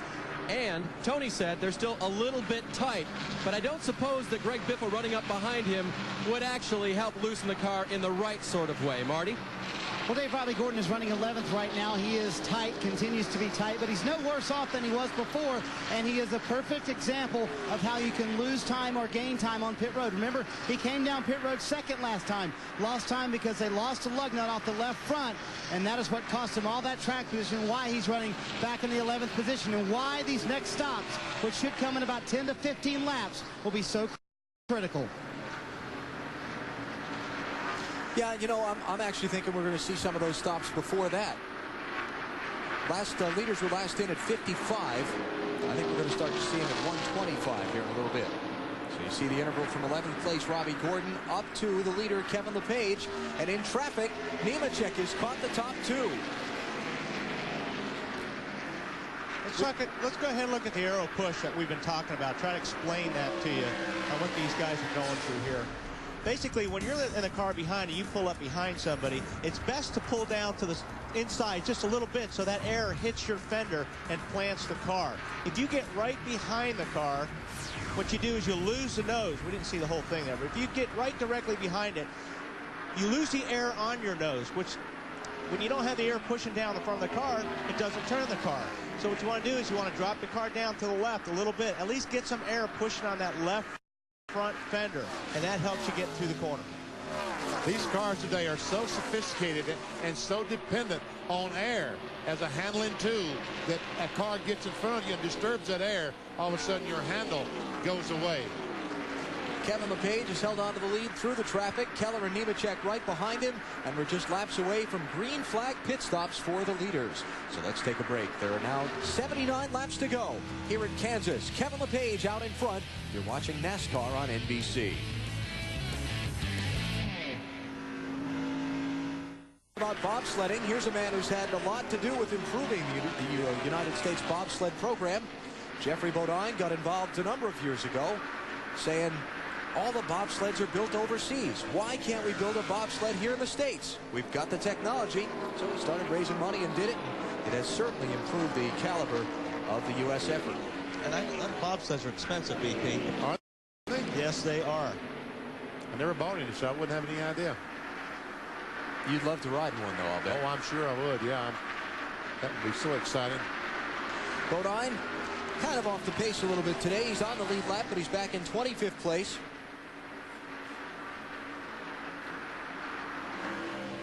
Coming up on a set of green flag pit stops. And in fact, we have movement to pit road now. Tony Raines is in. None of the leaders have stopped, but Raines is in. The problem, I think, if Tony Raines, a 33 car, by stopping, Matt. Benny, he entered pit road silent. He is out of gas.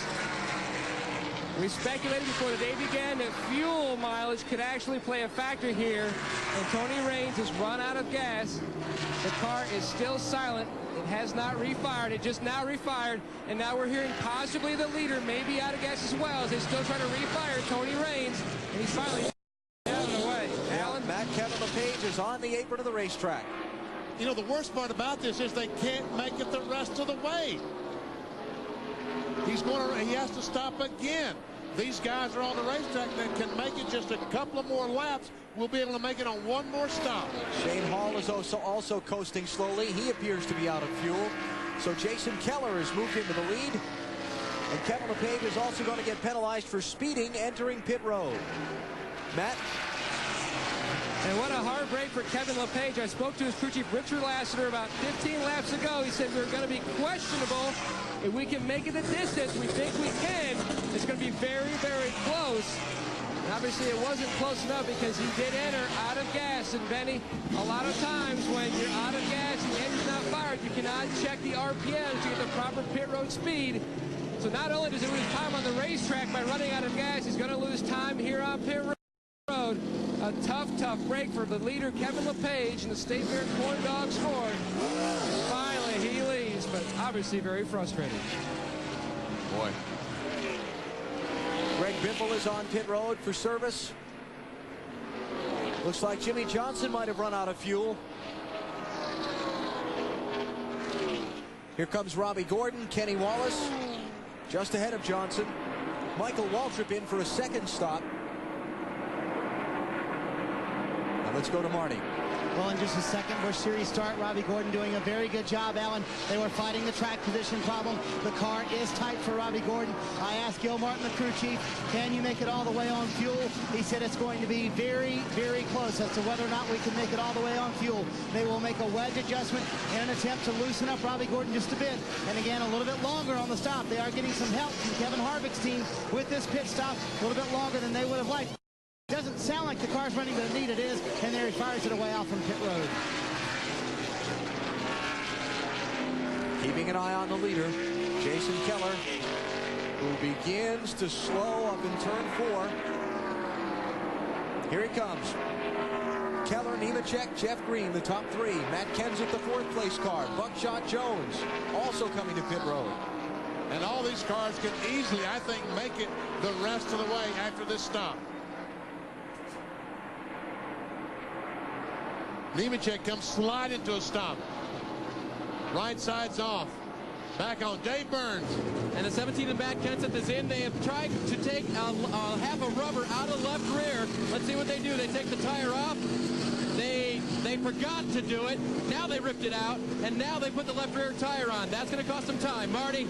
Jeff Green is on pit road. He didn't make it all the way on fuel, and they think they're going to be very close, but they're pretty sure they can make it. He was tight off of the corners. They made an air pressure adjustment trying to loosen up Jeff Green. To Matt Yoakum. Jason Keller's already returned to the action. A 4-tire stop, 1 round of wedge in on the 57, and he beat the 87 off pit road. No. The 87 passed him on the apron down between 1 and 2, Matt. Jeff Burton was the leader. Now he's on pit road, Marty. Jeff Burton real tight. They take 1 pound out of all the tires. They're hoping that'll loosen them up. The Darlington winner having a pretty good run. They drop the jack. They can definitely make it all the way on fuel. Ashton Lewis ran out of gas, coasted back into pit road. Leader is Hank Parker Jr. now, the 36 car. Goes to the front. He has not stopped yet.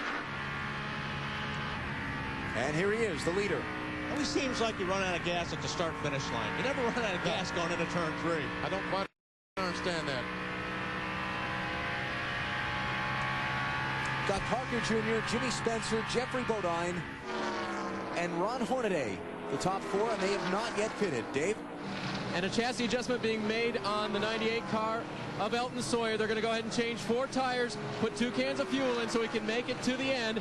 Working on the left side, and they do have him down and out of here. He will race Andy Santerre off of pit road.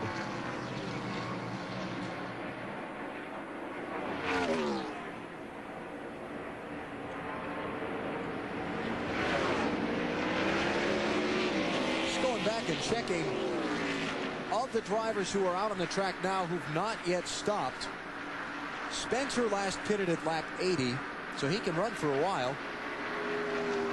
You've got Jeffrey Bodine stopped at lap 78, so he's got a little while to go before he has to stop again. And there we see Hank Jr. as he cruises around, comes off the second corner. And Hank Parker Jr. last pitted at 68. So he's got another 10 laps or so before he has to stop. Longer than that. Yeah, about 10 laps. And right now, Kevin LePage just hopes that the caution flag would not come out, because the 71 car, who's been so dominant, is now a lap down to the Hank Parker Jr. car because of running out of fuel and the penalty on pit road. Hank Parker Jr. got his first NASCAR Busch Series win in an economy run. California, better fuel mileage than everyone, and he scored the victory. There's LePage. Well, that's tough for Kevin. Kevin's car was dominant. Spencer, second place. Marty? Well, Alan, we talked way back at lap 68 that Jimmy Spencer was already going for the fuel economy run. They have to come in at lap 151. They're not going to get to go as far as they thought they would, but if somehow the caution would come out between now and then, it may wind up helping them out. They obviously have gained a lot of track position, but unless the caution falls their way, it will not wind up helping out Jimmy Spencer. You know, as good as these tires are and not wearing, I wouldn't be surprised if the caution flag were to come out. All the cars that can make it the rest of the way staying on the racetrack. Track position. Track position is everything.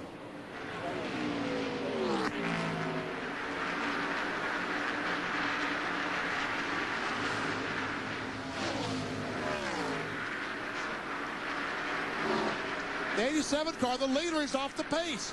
Nemechek. Well, he's not the leader. Well, he led off pit road. He was the leader of the cars that have made pit stops. I bet a loose lug net. What do you say? Leaders in. Hank Parker Jr. is pitting just in front of Nemechek. Dave? And he will come in. They're going to try to make a 2-tire stop and fuel. So they hope they can get enough fuel in and get the 2 tires on only to gain and pick up track position on everyone else that stopped, seeing that they took on 4. So the 2 tires are on. Second can of fuel's going in. 1001, 1002, 1003, 1004. Looks like they're going to wait now on the fuel. Should they have changed the other 2 tires? Perhaps not have taken a chance. They send Parker back out. I would have. Yeah, if it's going to take 15 seconds to put 2 cans of fuel in it, you might as well fill it up with gas. You need the full load of fuel, change all the tires. Joe Nemechek has taken his car to the garage. So now Jimmy Spencer, the 1 car, is in fact the leader. And Kevin LePage, the 71 car, is a lap down. This will be the race for the lead after they finish the cycle of pit stops. The 2 teammates, Keller and Jeff Green, 57 and 10. And don't forget for Keller, second in the championship, Kevin Harvick went out of the race at lap 55 in a crash. The 31 car is Andy Santerre, filling in this week for Steve Park.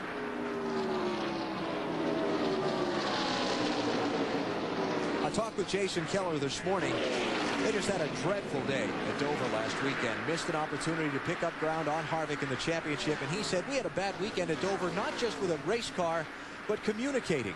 He said the team and I, the crew chief and I, we weren't talking the same language last weekend. He said, here so far, we've been here for 3 days, and it seems like we're on the same wavelength about everything. And he said, I've got a wonderful attitude about our chances in this race. And so far, it's looking pretty good as we see Jeff Burton, the 9 car, trying the best to run down Buckshot Jones in 00 and Matt Kenseth in 17.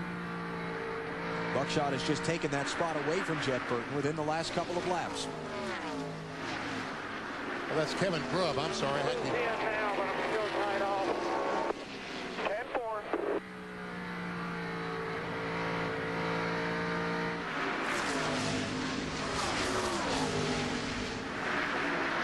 The green car, I call Matt Kenseth, is Kevin Grubb. Clear, clear, clear. Kevin is back in the 26th position. He's a lap down to these cars. And Matt Kenseth is the next one on the lead lap behind Jeff Burton. Kenseth is in 9th place.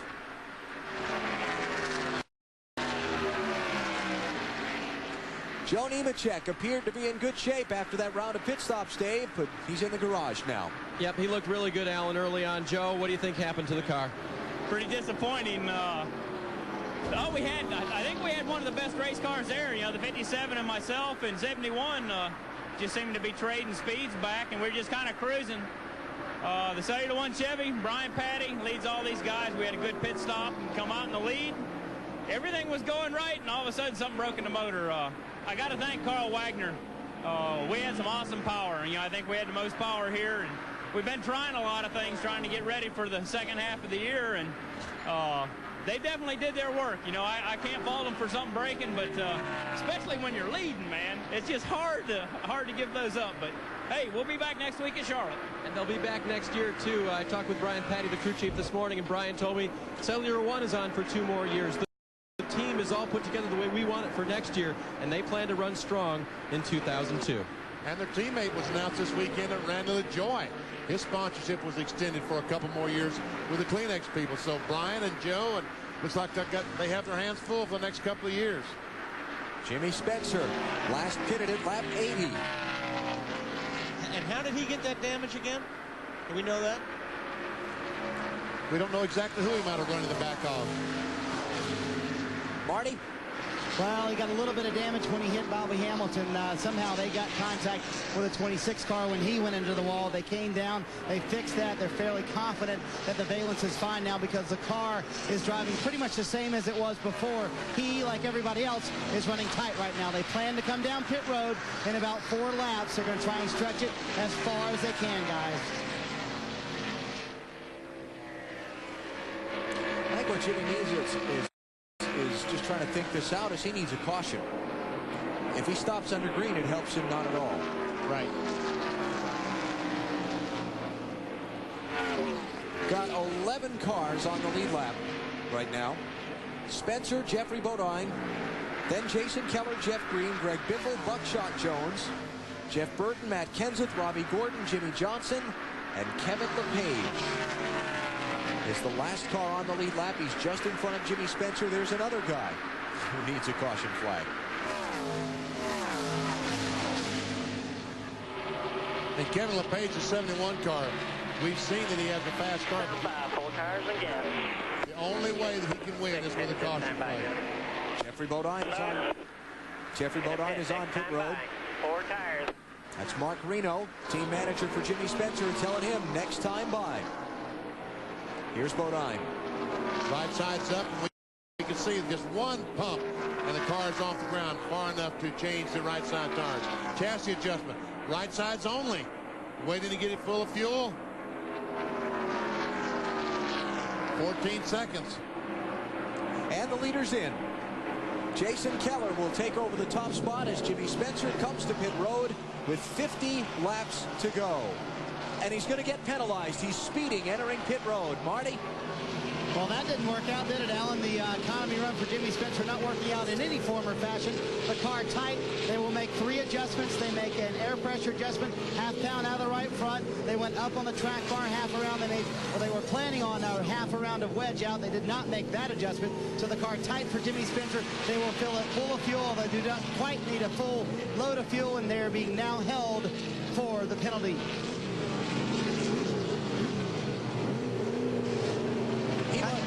How'd you like to be the official standing in front of Jimmy? Got to have a lot of nerve. He must get caught more speeding, entering pit road on green flag stops than any other driver.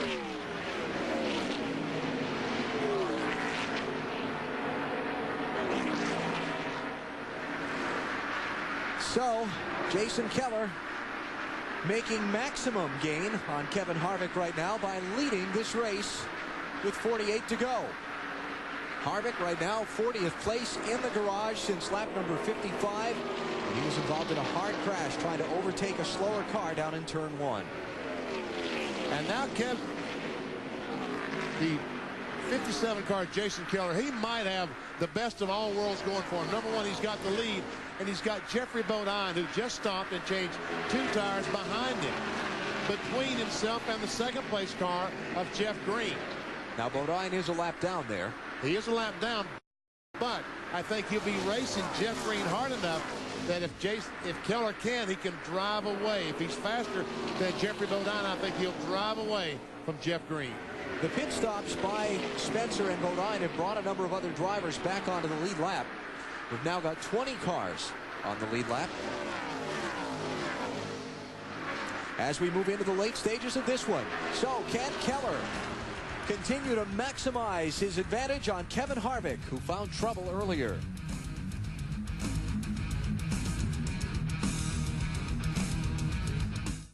Is your leader in the Mr. Goodcents 300 for the NASCAR Busch Series at the Kansas Speedway in Kansas City. It'll be 40 laps to go next time by the start-finish line. Keller trying to maximize his gain today. He came into the race second in the championship on Kevin Harvick, but back at lap number 54, Kevin Harvick found trouble in turn number 1, and it was big. He goes in the corner on the outside of Andy Kirby in the 77, and right here, they make contact. And listen. That's the concrete wall that Kevin Harvick backed into. And folks, if tomorrow the sun doesn't come up or set exactly the way you think it should, it might be because Kevin Harvick has adjusted the axis of the world. He hit the wall so hard. He had some pretty fiery words when he came out of that race car, and we talked to him in the garage area, criticizing his teammate Robbie Gordon for not letting him in line on the opening lap. Criticizing NASCAR for saying that lap car was running too slow and shouldn't have been out there. I think he criticized you too, Alan. Didn't he, Benny? I think I heard him say something about Alan. I probably factored in there somewhere. You never know. Marty? Well, just to give you an update on Kevin Harvick's effort to get back into the race, I just talked to Will Lynn, the team manager. He said they're trying to get back out with 12 laps to go. If they get out with 12 laps to go, they will gain 2 spots. Obviously, Jason Keller doing an excellent job, as you said, Alan, trying to maximize this opportunity that he has to gain points on Kevin Harvick. They still think they can get his car back out. If they get out with 12 to go, they can gain 2 spots. They're trying to gain as many as 4, Alan. They will have done a full day's work if they get Harvick back out there. That car was just the back end of it, just destroyed. For Jason Keller, he comes in seeking what would be only his 2nd win of the season. But consistency has been his thing. He's finished more laps than any other driver on the circuit so far this year. And he's finished 15th or better in all but a handful of races this year. Matt? And Alan, put yourself in Greg Pollock's shoes. Not only do you have 1 car up front, you have 2 up front. How nervous are you? Extremely nervous. You know, I really care a lot about these guys and the way they race. When they're out there, I pace. I'm known as a pacer in the bench because I just can't take this. It's hard in my heart. I'm getting old for this stuff. You've worn out those Nikes. Unlike Formula One, there are no team rules down here in your team effort, is there? No. We've always said we got 1 race team with 2 drivers, and you notice at the start of the race, Jeff Green comes by here and wiggles. I mean, it's the best group of guys you could ever have to work with. Now, if he is nervous with having 2 cars in the race, picture next year when he has 3. They are finalizing plans to have a 3rd effort with a star Winston Cup driver running 14 races and a young rookie out of the Ford Development Driver Program. Greg told me this morning there's going to be some big surprises when they announce it shortly. And, you know, there's a classic example, BP, of teamwork. You got Jason Keller and Jeff Green have a lot of respect for each other. They like each other. The teams work together, and this is where it pays off. Pretty good race shaping up here for 3rd spot after Greg Biffle got by Jeff Green. Buckshot Jones has closed in on him, and Matt Kenseth also. Good run for Buckshot today. Yeah, Buckshot's running a great race. How about it, Dave? Well, it's been a good run for Buckshot all weekend. His Winston Cup car is running pretty well, too. He made the show for tomorrow's race. I just checked with their crew, and they tell me that he was a little bit tight, and they changed 4 tires, made a wedge and an air pressure adjustment, and, of course, now they are good to go on fuel. They're just telling him to make laps, hit his marks, and maybe even get around that 10 car. On board Matt Kenseth, 5th place. Leader 32-3, 32-4. Down Down to the final laps here in Kansas for the NASCAR Busch Series. Jason Keller extending his lead on Greg Biffle, trying to close in on Kevin Harvick for the championship.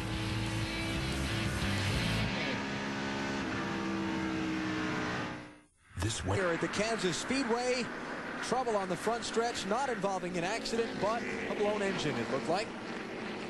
That's just a prelude to the accident that's going to happen when they restart. Oh, well. That's right, PP. A fearless or fearful forecast from Benny Parsons. Andy Santerre coasting back around to the garage. Fifth caution of the race. On board with Christian Elner, and all of a sudden he's right behind and he sees it. Says, man, let me get on the brakes, gas something, get by that car before he spins in front of me. But Santerre did not spin. Look who's back on the track. Who is it? It's hard to tell. 117 laps down. I need something to clean the window off with. In 40th place. That's going to be fun to drive. I'm really surprised that they were able to get that car fixed well enough for him to get back on the racetrack. Now, do any of the leaders pit? Looks like they all pit. Except Jeff Green. Jeff Green has stayed out on the track. He'll take over the lead. Dave Burns. Buckshot Jones comes in. He's still just a little bit tight as we reported. They're going to make a chassis adjustment. John Finley, the interim crew chief, makes that adjustment, puts the wrench in anyway. Someone still needs to turn it as he gets around. They are going to change only 2 tires. Matt. Dave, this caution came at a great time for Greg Biffle. They could not go the distance. They were going to be 2 laps short as he will beat the 57 off of pit road. Greg Biffle beats Jason Keller off pit road, but he could not go the distance. They were going to lay back and just try to gamble and ride it out. What a great opportunity for Greg Biffle now. Well, all those guys came smoking off, trying to beat each other off a pit lane, and then they had to stop because the paddle man had the stop sign out. Field wasn't cleared. More on Matt Kenseth from Dave.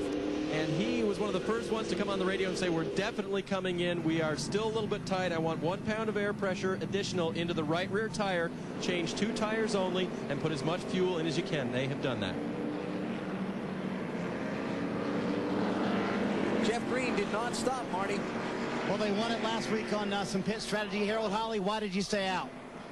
Well, our car's really not good enough to pass out there right now, but once we get stretched out, we're as good as the leaders. So we gambled on the track position. Jeff's doing an awesome job in Nesquik Ford Taurus, and the team is too. We just we're going for wins. That's what we're going for. And we'll come in. A lot of those guys put on 2. Some of them took gas only. So we'll see what happens. I was wanting to gamble on the tires we had on rather than putting on 2 and tightening the car up too much. We're having a little.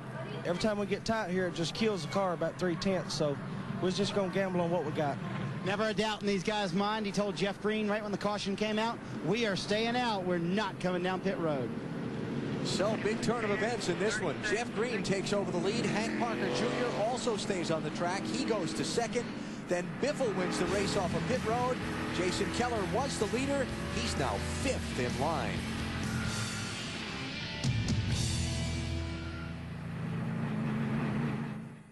Awaiting the winner of the Mr. Goodcents 300, the inaugural event for the NASCAR Busch Series here at the Kansas Speedway.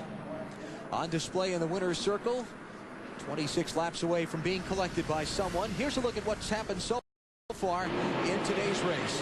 75,000 on hand for the inaugural racing event for the NASCAR Busch Series here. Lap number 11. Trouble off turn 2. Ed Berrier got tapped by Stedman Marlin. Followed the outside wall. No other cars involved. Move ahead. This was the big headline of the day. Kevin Harvick tangled with Andy Kirby, trying to put him a lap down. Slammed the wall in turn 1. He's come back out onto the racetrack, but he's 117 laps down in 40th place. The most he can gain is 3 more positions before the checkered flag. Lap number 67.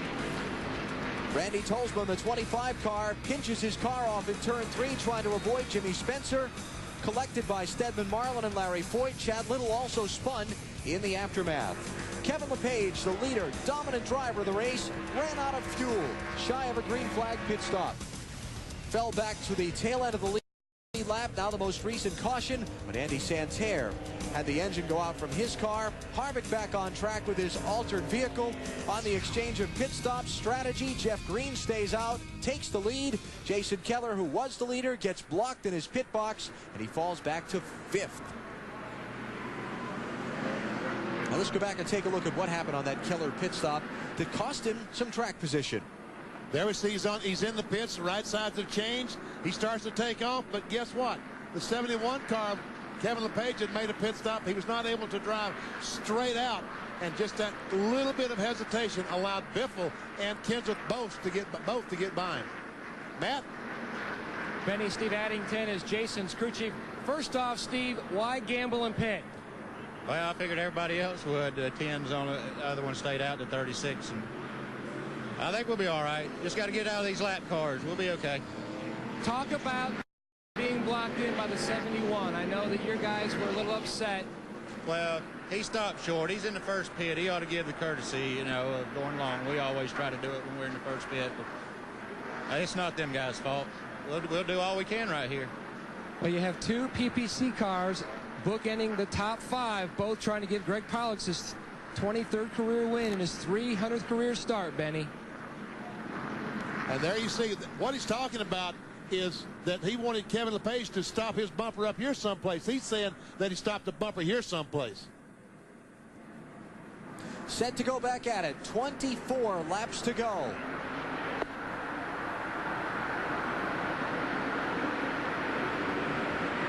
Oh, Jeff Green is loving this. He's got traffic between himself and Kenseth and Biffle, and Hank Parker's there.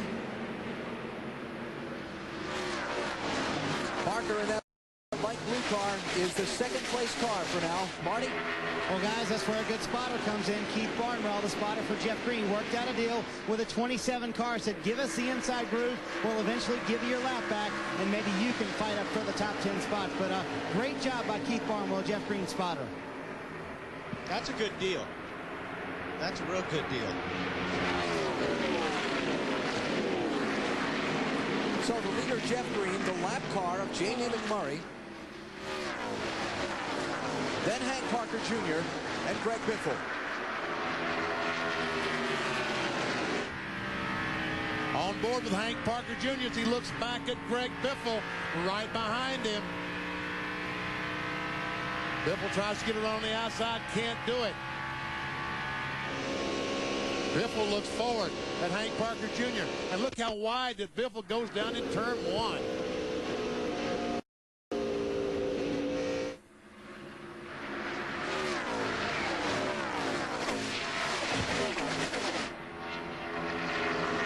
Now McMurray gets out of the way of 2nd and 3rd. Well, McMurray got pushed out of the way by Hank Parker Jr. Little Hank getting a little aggressive out there as Robbie Gordon is high off turn 4.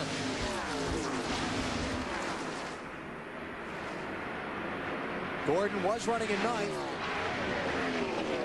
He's back to 12th. Looks like he got on the outside going in turn 3 and somebody pushed him up the hill in the loose stuff.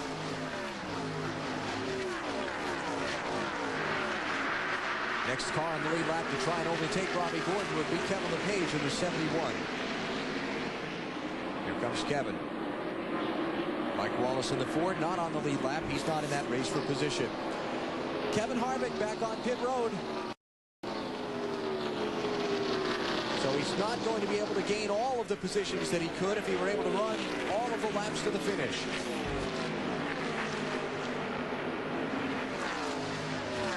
And you never know when those extra 3 or 4 points could decide a championship. I am so impressed with Hank Parker Jr. Ever see a battle between Kenseth as he gets alongside the lap car of Jamie McMurray and Jason Keller. When McMurray was there, he just came down on the apron of the racetrack to make that pass.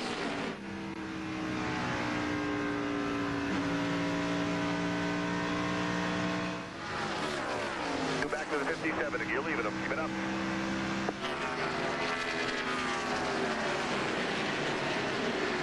Scott Wimmer, the 23 car.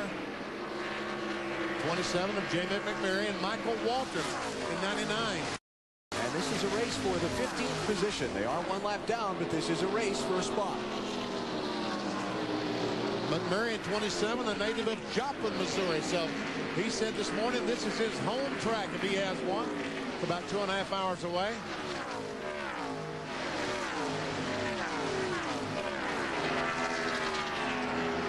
Jeffrey Bodine in the 66 is a couple of laps down. 27th spot for him.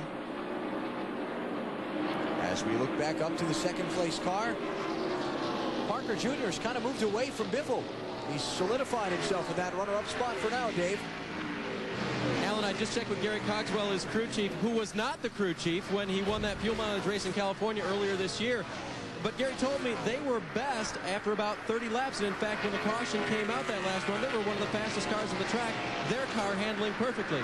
So there was no reason to come in, and they don't mind the fact that there's about 17 laps to go here. They think their car is going to pick up speed and perhaps catch Jeff Green. Jeff Green's running pretty fast right now. Jeff Burton has just gone behind the wall. So he didn't gain much today, huh? Oof. I thought that was pretty bad, too. You going to let him get away with that? That was so ugly, I'm not going to touch it. How about it? No pit stop, no tires. 15 more, baby. 15. There's not going to say anything about the Nesquik car? No. Nope. Okay. One bad pun on a sponsor is enough for an hour. 1.19 seconds between Jeff Green and Hank Parker Jr. Green is just a little bit faster than Hank Parker, but not that much. And you know, all this talk about Jason Keller in the championship that we've done today, Jeff Green was only 11. Place car, start, finish line. Jeff Green was only 11 points behind him coming in. So he gains a lot of ground on Harvick today, and if the race ends as it is now, takes over second spot. Looking down on the Kansas Speedway from the U.S. Army Skycam. Find out more at GoArmy.com. There are 212 ways to be a soldier.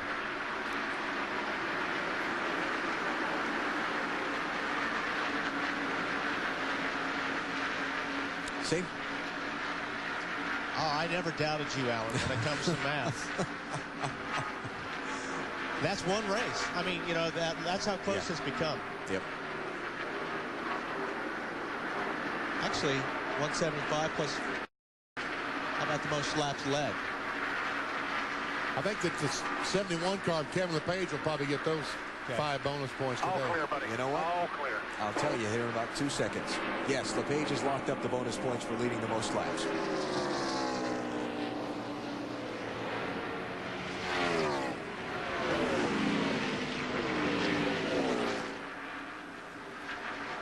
Of course, this is the first of the doubleheader here on NBC from Kansas City. Tomorrow at 12:30 Eastern Time, Sprint PCS presents NASCAR Winston Cup Racing. We focused a lot on the NASCAR Busch Series Championship. The run to the Winston Cup title continues tomorrow. Jeff Gordon coming into the race with a 212-point lead over Ricky Rudd. We saw Gordon a couple of weeks ago at Richmond have problems that cost him a third of his lead. We saw Kevin Harvick lose a third of his lead here today. Well, I tell you one thing, sure looks to me. He's stretching it out on him now. It's about 20, 25 back. Keith Barn will tell me that he's stretching it out. And it sure looks like Harold Hawley made the right decision in keeping his car on the racetrack. Made the strategy call last Saturday at Dover for the 2 tires that won in the race. Just hurry, just hurry. Just hurry.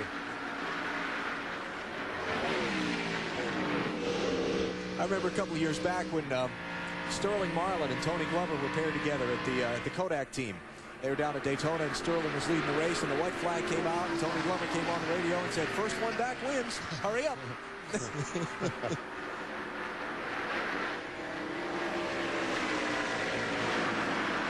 Well, it's getting down to it. 9 laps to go. And Jeff Green is running some of the fastest laps that I have seen all day on our monitor. That last lap was 106. 68-mile-per-hour average. It was at Dover that Jeff Green showed up a week ago with his long fixture mustache gone. Now, he just had his 39th birthday before that, but he says it didn't have anything to do with gray hair showing up in it or a midlife crisis. But he did say after he won the race at Dover last Saturday that if that was his good luck charm, then it'd be a while before we saw the upper lip growth come back. Come on, Keith, let the man drive. Keith Barnwell, the spotter. And Kevin Harvick has picked up 2 positions now. He's passed Stephen Mullen and the 25 car of Randy Tosma. 6 points. Probably see him park the car shortly because he can't gain any more positions with the number of laps that are left.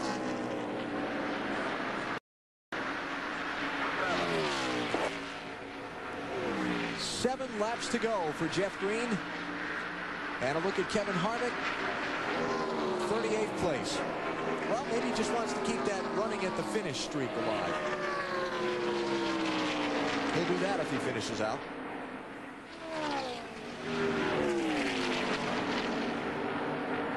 Been a tough month for Harvick. 3 straight weeks outside the top 10 with his finishes, and then today the big problem.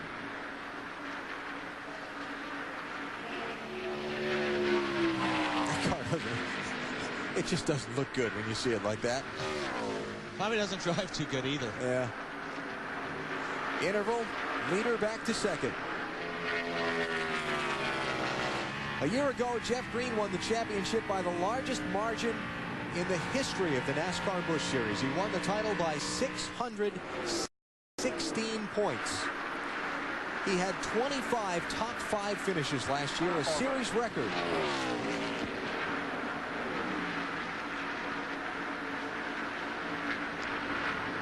It looks like I'm seeing things. Yeah, you're seeing. I've been seeing that the same thing. There's when he comes off turn 4, there's the sunlight reflects off the paint, and you think there's some smoke coming off the side of the car.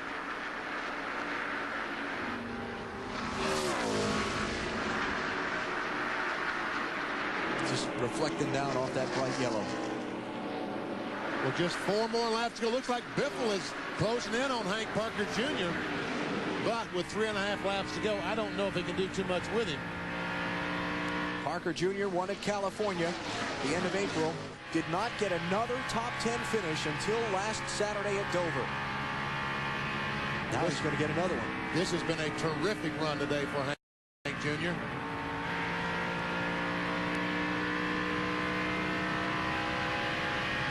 Guess how many? No. Just tell us. Inaugural races that Jeff Green has won. Oh, come on, let's guess, Benny. No, I don't. I'm going with 4. Too high. No. How about 2? He won the inaugural NASCAR Busch Series race in Las Vegas in 1997 and at Memphis in 1999. All right, a lap car of Kevin Harvick right in front of Hank Jr. Is that going to make a difference as far as second? No. Doesn't look like Biffle got too much of a run on him. Problem is, Biffle's car looks like it's pretty tight, so even if he gets to Hank, probably going to make his car worse. And now you got Matt closing the gap. Jason Keller made no progress from where he restarted. He's still in 5th place. He's fallen back off of this group. So opportunity lost for Keller. He's still going to gain a lot of ground on Harvick, but he had the chance to win the race. White flag is up. White flag. Let's bring her home one more time. Final lap for Jeff Green and company, seeking their 2nd straight win. Nobody coming. Plenty of room. He is smoking. Smoke from the leader. Good, I wasn't seeing things. I was starting to get worried. Half a lap. I told y'all guys y'all are awesome. One more time. Go! Dude, that's 2 in a row. You're the man, Jeff. He made it. Checkered flag. Awesome job. Jeff Green wins the inaugural NASCAR Busch Series event at the Kansas Speedway. That was a great call. Great call for that team. Strategy again. chief 2 weeks in a row made the call and got him the track position to get the victory. Great run for Hank Parker Jr. to get second. Greg Biffle got third. Matt Kenseth fourth. Jason Keller was fifth, and Kevin Harvick 38th. And now Jeff Green takes over second in the NASCAR Busch Series Championship. Matt? 2 in a row, buddy. Come on. 2 in a row. Big sigh of relief. Congratulations, buddy. Thanks. I tell you what, last 10 laps get hard on your nerves. I just can't say enough about Jeff Green and Nesquik Ford Taurus team. They never give up and keep digging. Was a little bit off again during the race, and they just kept digging, kept digging. Jeff wanted to win that race. A lot of people wanted tires. Jeff didn't want tires. He wanted to check the flag. That's what he got. Well, what a great call by Harold Holly and the guys. 13 of Jeff Green's 14 career wins have come at different racetracks. Of course, I wonder what the rumors are now. If he shaved his mustache, maybe Harold had to shave the beard to go for 3 in a row. Fourth win of 2001 for Jeff Green. 4 races ago, he was 419 points behind Kevin Harvick in the championship. He's cut that in half now.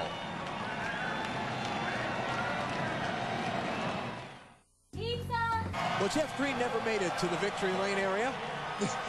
Last we saw him, he was out here on the front stretch doing the victory donuts, and he ran out of gas. Oh, his car quit. How about this for a celebration? Check this out. This is different. Well, that's Hank Parker Jr. Here we go. There's a different kind of victory donut. Harold was going to pick him up, but he discovered he couldn't. Harold Holly, the crew chief. Jeff Green, the driver. Well, let's go from this happiness to a not so happy Kevin Harvick, Dave. Well, and so far, Alan, he looks, I don't know. I don't know what to say. You look like you didn't get out mad. You gained 3 positions. Are you happy with the work the guys did today? Well, I mean, when you get in circumstances like that, you can't ask for a better bunch of guys in this organization. And RCR, all 4 teams over here working on this car. So this is a bunch of guys that are not going to give up, and a bunch of tore up sheet metal is not going to hurt our feelings. We can come back and put more together. What was it like to drive that car? Well, when they cut the power steering, it was like it didn't have the caster set up for no power steering, so it makes it twice as hard to drive. But it was like driving a box, basically, with both ends open. All right, well, he remains the point leader. The trouble for him is that the average finish the last 4 races has been about 24th for these guys, which is tough. And for the guys chasing him, 12th and 8th, so they're gaining on Harvick. The long walk to the winner's circle for Jeff Green, and while we wait for him to get there, let's check out the finishing order of today's race. 4th win of the year for Green, Hank Parker Jr. Great second place run. Jason Keller left to wonder what might have been. Mark Green back in 9th position, a terrific run for him. There you see the 14 cars finish in the lead lap. Jay Sauter finishes in the lead lap 43 car. Kenny Wallace, the last car, 1 lap back in 25th spot. Some of the cars that had problems, Larry Foyt behind the wall for a time, getting the radiator replaced. Jeff Burton's problem was an engine failure. That's what put him out of the race. Joe Nemechek, same. Ed Barrier involved in the first crash. That put him out of the race and finished in 43rd. Let's go to the NBA winner's circle. Well, I have Jeff Green. I have confetti. I have no car. What took you so long to get here, Green? Oh, here comes the car. What took you so long to get here, my man? Well, Harvick's made a point to do burnouts. I want to try to do the best one, and just didn't have enough gas. I ran out of gas, and you know, man, I tell you what. Didn't blow it up. Benny thought you blew it up. No, it didn't blow up, Marty. It's just, you know, our car was really, really good. I just never could make it to the front and get that clean air, and it pushed behind those guys. I knew. I mean, I tried to fake them out, but I guess he's going to pit anyway. We wasn't going to pit.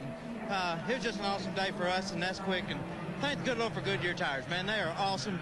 Heck with a bunch of pitting. You don't have to pit to win. You can just stay out and just see how good it worked. And thank the good Lord for all the Americans. I'm proud to be American, proud to be part of President Bush, what he's doing right now.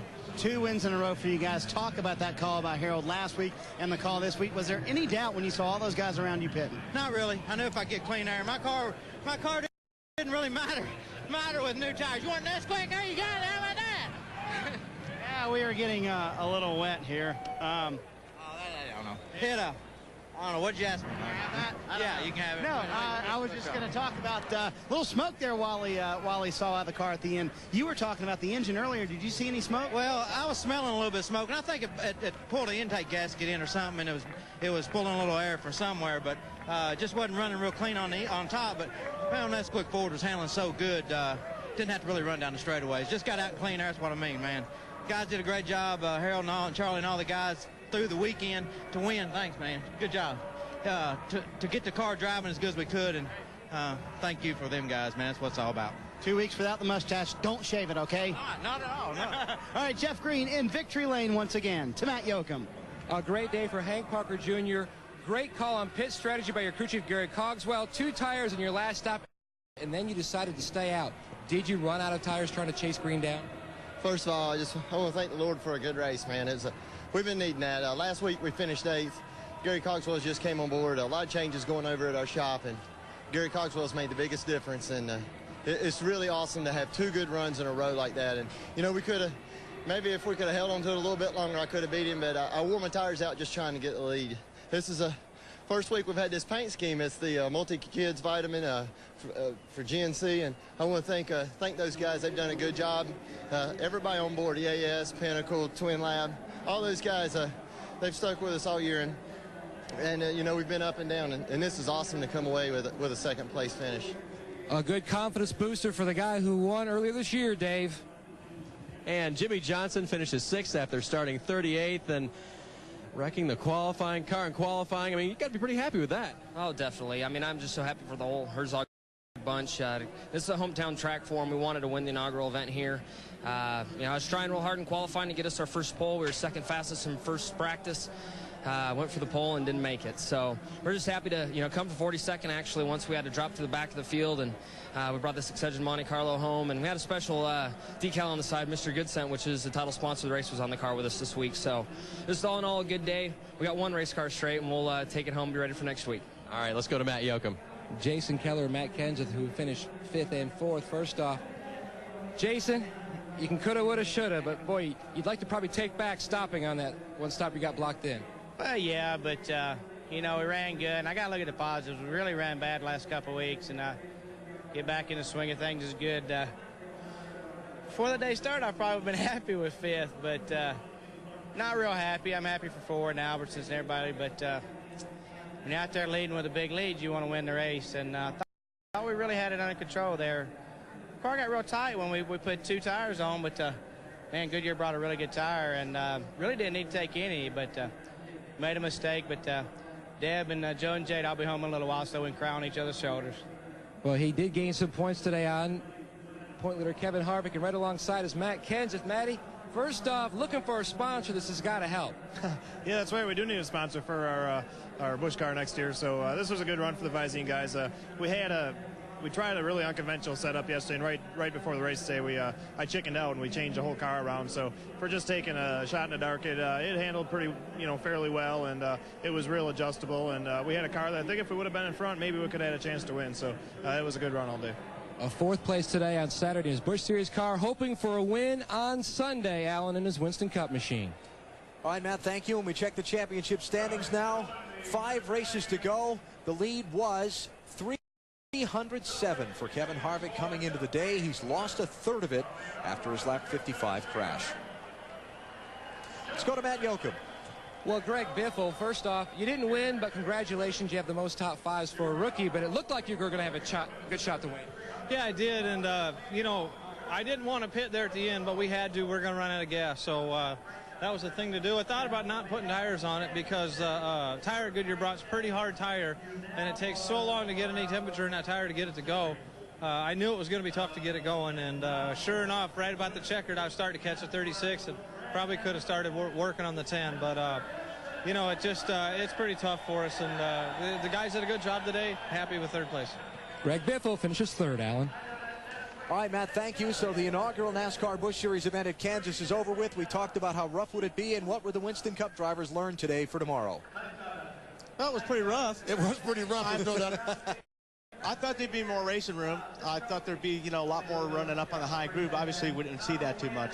I think that's the one thing that the NASCAR and Winston Cup drivers are concerned about right now, the lack of that second group, that outside line. And so we look ahead for tomorrow's NASCAR Winston Cup Series 400-miler, which you'll see on NBC starting at 12:30 Eastern Time, presented by Sprint PCS. Championship contenders Jeff Gordon and Ricky Rudd start 2nd and 8th, respectively. Coming up next on NBC, a special one-hour Olympic show, a look forward to Salt Lake. All the pageantry, the festivities of an inaugural day, building up to the tension of a finish run by Jeff Green. Pit strategy, he stayed on the track. It was the winning call. He scores his 2nd straight NASCAR Busch Series win. For Benny Parsons and Wally Dallenbach, this is Alan Bestwick saying so long from Kansas. Back to Dan Hicks in New York at the Sun America Sports Desk.